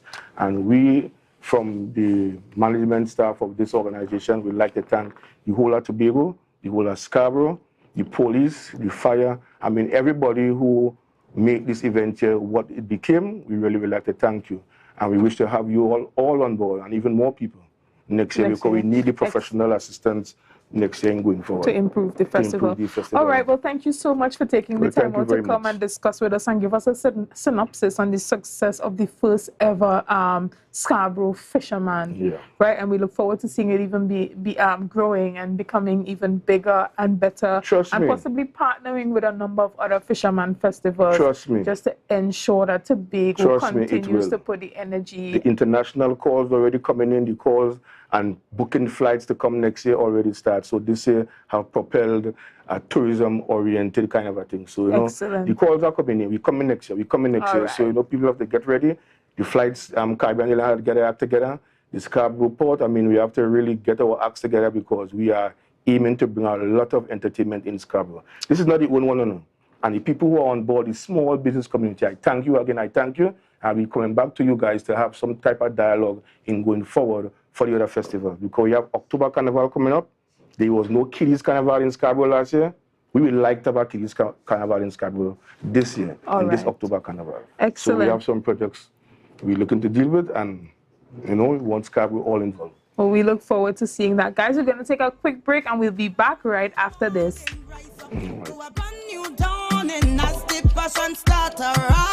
The energy fill the skies.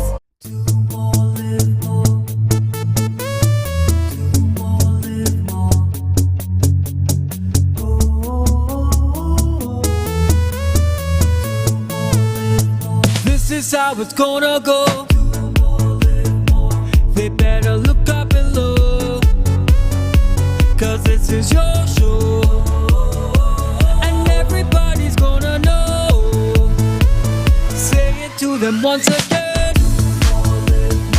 They better look out below. This is your show, and everybody's gonna know.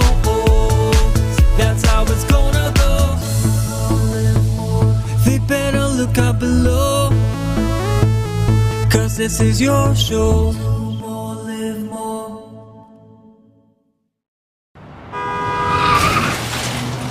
Everybody only worrying. Never ever worry.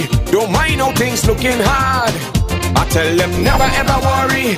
If your life can't get damaged bad. I tell them never ever worry. What I'm saying is true. So just consider Tatil is always right here for you. I tell them never ever worry. Don't mind if life make you sad. I tell them never ever worry. If your house get flooded out real bad. I tell them never ever worry. What I'm saying is true. So just consider Tatil is always right here for you. I tell them never ever worry. If sickness catch you off guard. I tell them never ever worry. If times fall on you real hard. I tell them never ever worry. What I'm saying is true. So just consider Tatil will always be here for you. Never worry about a thing. Tatil, where people are people. You know what I mean. Tobago Glass Supplies has been a leading name for over 37 years in the glass and aluminum market in Tobago. We provide an extensive range of high-quality, innovative aluminum and glass products for commercial and residential use. Competitive prices with superior and professional services by committed employees who are guided by rigid quality standards. Tobago Glass Supplies specializes in the manufacture and installation of glass and aluminum products that are essential to today's homeowners and the business environment. We are engaged in marketing, sales, and installation of a variety of products. These ranges from windows and doors to necessities such as mirrors for homes and vehicles, designed and manufactured in-house or imported.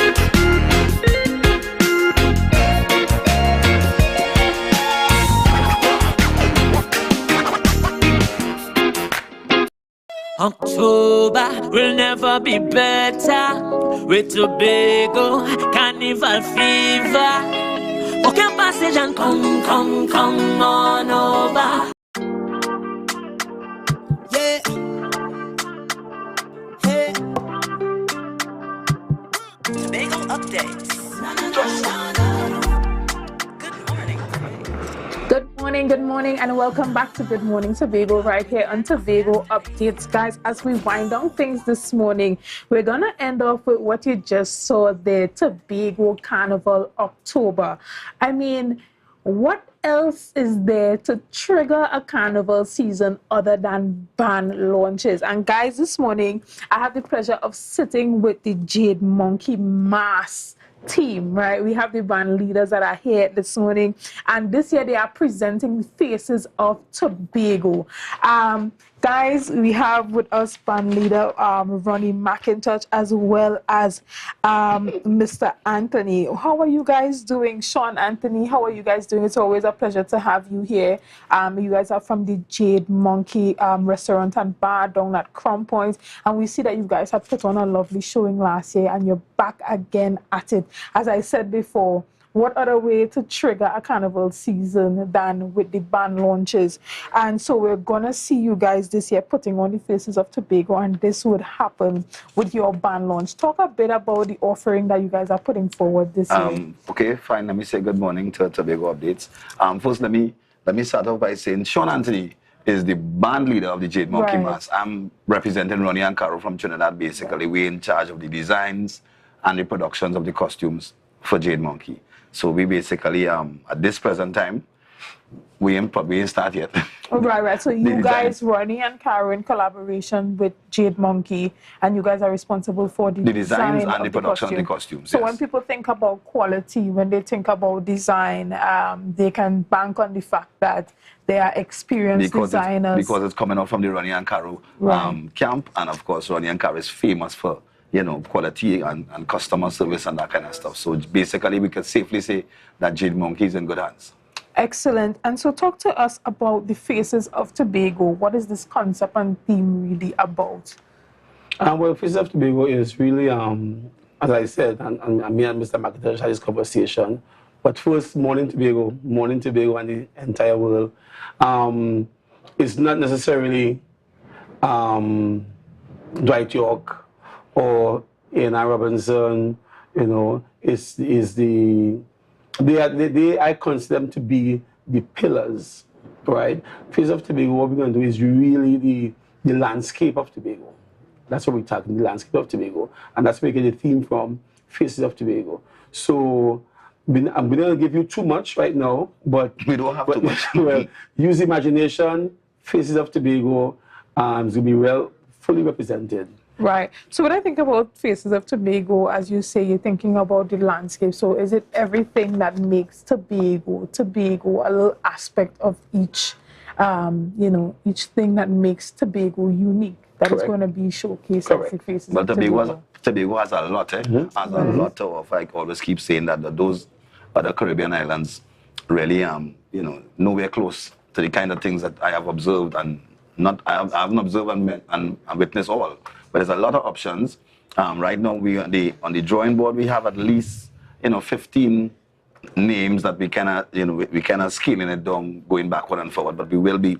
One thing I could mention: the wedding have to be somewhere in there. That Tobago wedding have to be somewhere in there. If I have to wear the wedding dress, I will wear it. But the wedding have the suit. Yeah, the Tobago wedding has to be represented somewhere inside of there. But of course, with the touch of, because don't expect the Tobago wedding now. You see people coming down in a white dress. It won't be that, because we have the poetic and the design license to capture it as we choose. Mr. Anthony, tell me, what would have prompted you guys to begin marketing so early, especially seeing that, Mr. McIntosh would have indicated that the design have not started yet? What would have, because I see that you guys are having the band launch on June the 18th. I mean, we're in April, and you're promoting this already. So tell us why.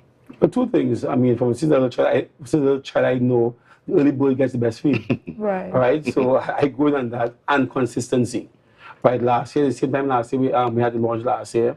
So we wanted to make it to be a staple event. So we know at that time of the year, listen, we are coming to shake up Crown Point. We are coming to give a presentation to Tobago and the Trinidad and the wider world, right? So it's about consistency. Right. Yeah. So is it that at this point in time, persons can come to Jade Monkey and begin registering to play mass in October? No, not as yet. Not as yet. Not that. Yeah. The day of, however, the day of the band launch is a possibility, and we're still working out all the logistics. All right. The day of, you might be able to register the day of. Although we're getting calls already. We're getting calls that people want to register. So we want to make it fair to everybody. That we are going to be ready on the day of and to go forward. Okay. And coming out of last year's presentation, what are some improvements that you guys are determined to make for this year? Basically, well, of course, we were involved in the actual operation as well in terms of distribution of costumes and that kind of stuff. It wasn't perfect, right? But we had a fairly smooth operation last year in terms of customer satisfaction.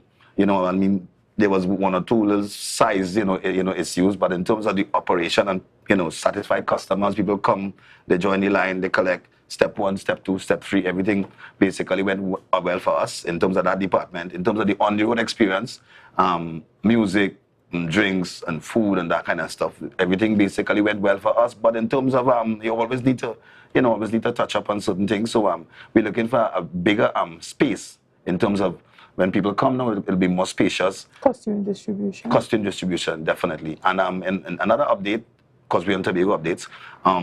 In terms of sections, we basically had 3 sections last year. Well, at this present time, a lot of interest has been generated, and we're looking at possibly 6 sections for 2023. We have good friends from Tobago on board as section leaders. We have Sherry and Byron. She's involved as a section leader. Junior Francis. Was the name of his bar boy? Of Scarborough Limers. Scarborough Limers, right? And the bar is somewhere across. The bar is Bayside Bar, right? Bayside Bar. So Junior is on board with us too. We're in the middle of negotiations with a group from Toronto. You know, maybe bringing our entire group to Tobago's Carnival. And just to inform people, on the grapevine, through the grapevine, a lot of people are hesitant about Miami Carnival this year and looking to shift the whole Carnival experience to Tobago. Right, and so that brings me to my next question. What portion of your audience are you targeting local individuals, and what portion are you targeting international? There's no specific approach, because Carnival now is international. Everything is online. You register online. So it's, I mean, in terms of what we can draw from last year, we have a high percentage of Chilis, of course, and we had a nice percentage of North America as well. Right. So how are you guys planning to what direction are you guys planning to take the marketing campaign in order to truly target those foreigners? Well, it's all about social media, and of course the real Carnival jumbies, are based abroad. They go from carnival to carnival to carnival, and it's all about planning. So as I said, basically, there's no specific target. It's Tobago Carnival, it's Trinidadians coming across, it's people coming from North America, England, whatever, and they come in, and we basically, cater for them. So what about promotion in other carnivals? Because we have other carnivals that are going to be happening even before the October Carnival. I think Grenada is going to happen, as well as Barbados, Cropover. Right. Are you guys planning to do any showcases at those carnivals to really bring the audience to Not Tobago? necessarily. I think that level of marketing will have to come from the body itself, the Tobago Carnival team. They will have to do that. We will probably, it's easy for us, because we have access to a certain database and a certain group of people who's involved in mass. So we target that. We don't need to go to Barbados to target, Bajans to come for Carnival. Right. I mean, we do see a number of bands that have taken on somewhat of that model of going to the other carnivals and carrying their own brand there. If we get some kind of sponsorship, definitely we'll be ready. But the possibility with Toronto is a perspective. With one of the sections that will be coming out of Toronto, we also, Dana Lee was one of our section leaders of last year. She's on board with us. That's from Happy Place. Happy Place is on board as well. So they are on board, definitely on board. Well, Happy Place is returning. Yes. Right. One of my concerns is the Tobago part of it, meaning the Tobago committee that's manning this thing. I'm asking this year that they really get, they did a good job last year, but I think this year they need to step up the game and control this event. And you are speaking directly to the Division of Tourism and the festivals. Right, because something happened last year, and I'm urging to keep that on the wrap, because we have some band leaders that are getting out of hand, right? And I'm asking, keep that, please. Order, right? Structure, right? Also, with the Division of Tourism, we're also asking, I think we're at a stage right now where people are complaining and they're saying, we want flights. That was one of the major things last year, flights.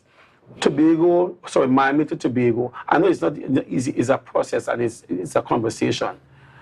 I think last year they had a flight from Miami to Tobago, and I had friends that was on that flight.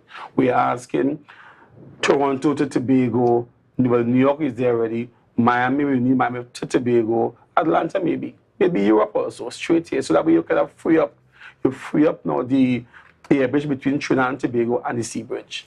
So these are things that in order for us to lift this product, we are asking for them to go out there and at least assisting on that front. In other words, just make it easy, try to make it easier to get here. I can speak from my side now, which is my 3D masqueraders. And it's steps, You cannot buy a costume, you can't purchase a costume unless you know how you get into Tobago. So step one is how I get in there. Step two probably would be accommodation, or some people will say, I'll find a place anyhow. So step one is get in here, and then of course step two might be costume, and then we will find somewhere to stay. So but the real jumbies will say, I buy costume first. No, but you can't buy the costume unless you know how you get in here. The jumbies. Yeah, that's just right, And when we think about Ronnie and Carol, we often think about a more mature audience. Tell us a little bit about who is the target audience for this year's Mass Ball. Jade Monkey, well, in terms of Jade Monkey, well, this is only, our second year. So I can safely say from last year's experience, it was balanced, it was a mixture of youth, it was a mixture of mature, and of course, we cater for sizes. Ronnie and Carol, there's no restriction. You don't have to be any specific, any particular size. We cater for all. And, everybody. But we look at the bill, and as I said, we move from 3 sections to 6 sections. So, so it's all about growing. Let's see how things go as we progress. All right, excellent. And anything you guys want to leave with the people of Tobago before we wrap up this morning? June 18th. June 18th at the Jade Monkey. We're working on some logistics for down at Crown Point area for Jade Monkey, but June 18th is on. Costumes and designs will be ready on time. I just want to ensure, Mr. Sean Anthony, that even though you mentioned it didn't start yet, but we have things in place. And yes, sir, your designs will be on time. We're talking to the website people already, so your website will be up and running. So thank you. Don't look too scared. Never be scared. Never. Would Jade Monkey have the capacity to hold everyone that's coming to this band? Yes, we will. Or would you be blocking the road? Yeah, Lord. We'll be ready. We'll be ready. We'll be ready. We'll be ready. No blocking the road. All right, guys. Thank you so much for joining us this morning. We've had a number of extremely exciting conversations. We started off with Mrs. Amril Ruben, who spoke a bit about special needs education. Then we had Mr. Max James, who spoke a little bit about the Prime Minister, along with Watson Duke's call for fresh election mandate here in Tobago. We also had that conversation with Ben Israel, who spoke about that Tobago Fisherman Fete that happened on Good Friday in Scarborough.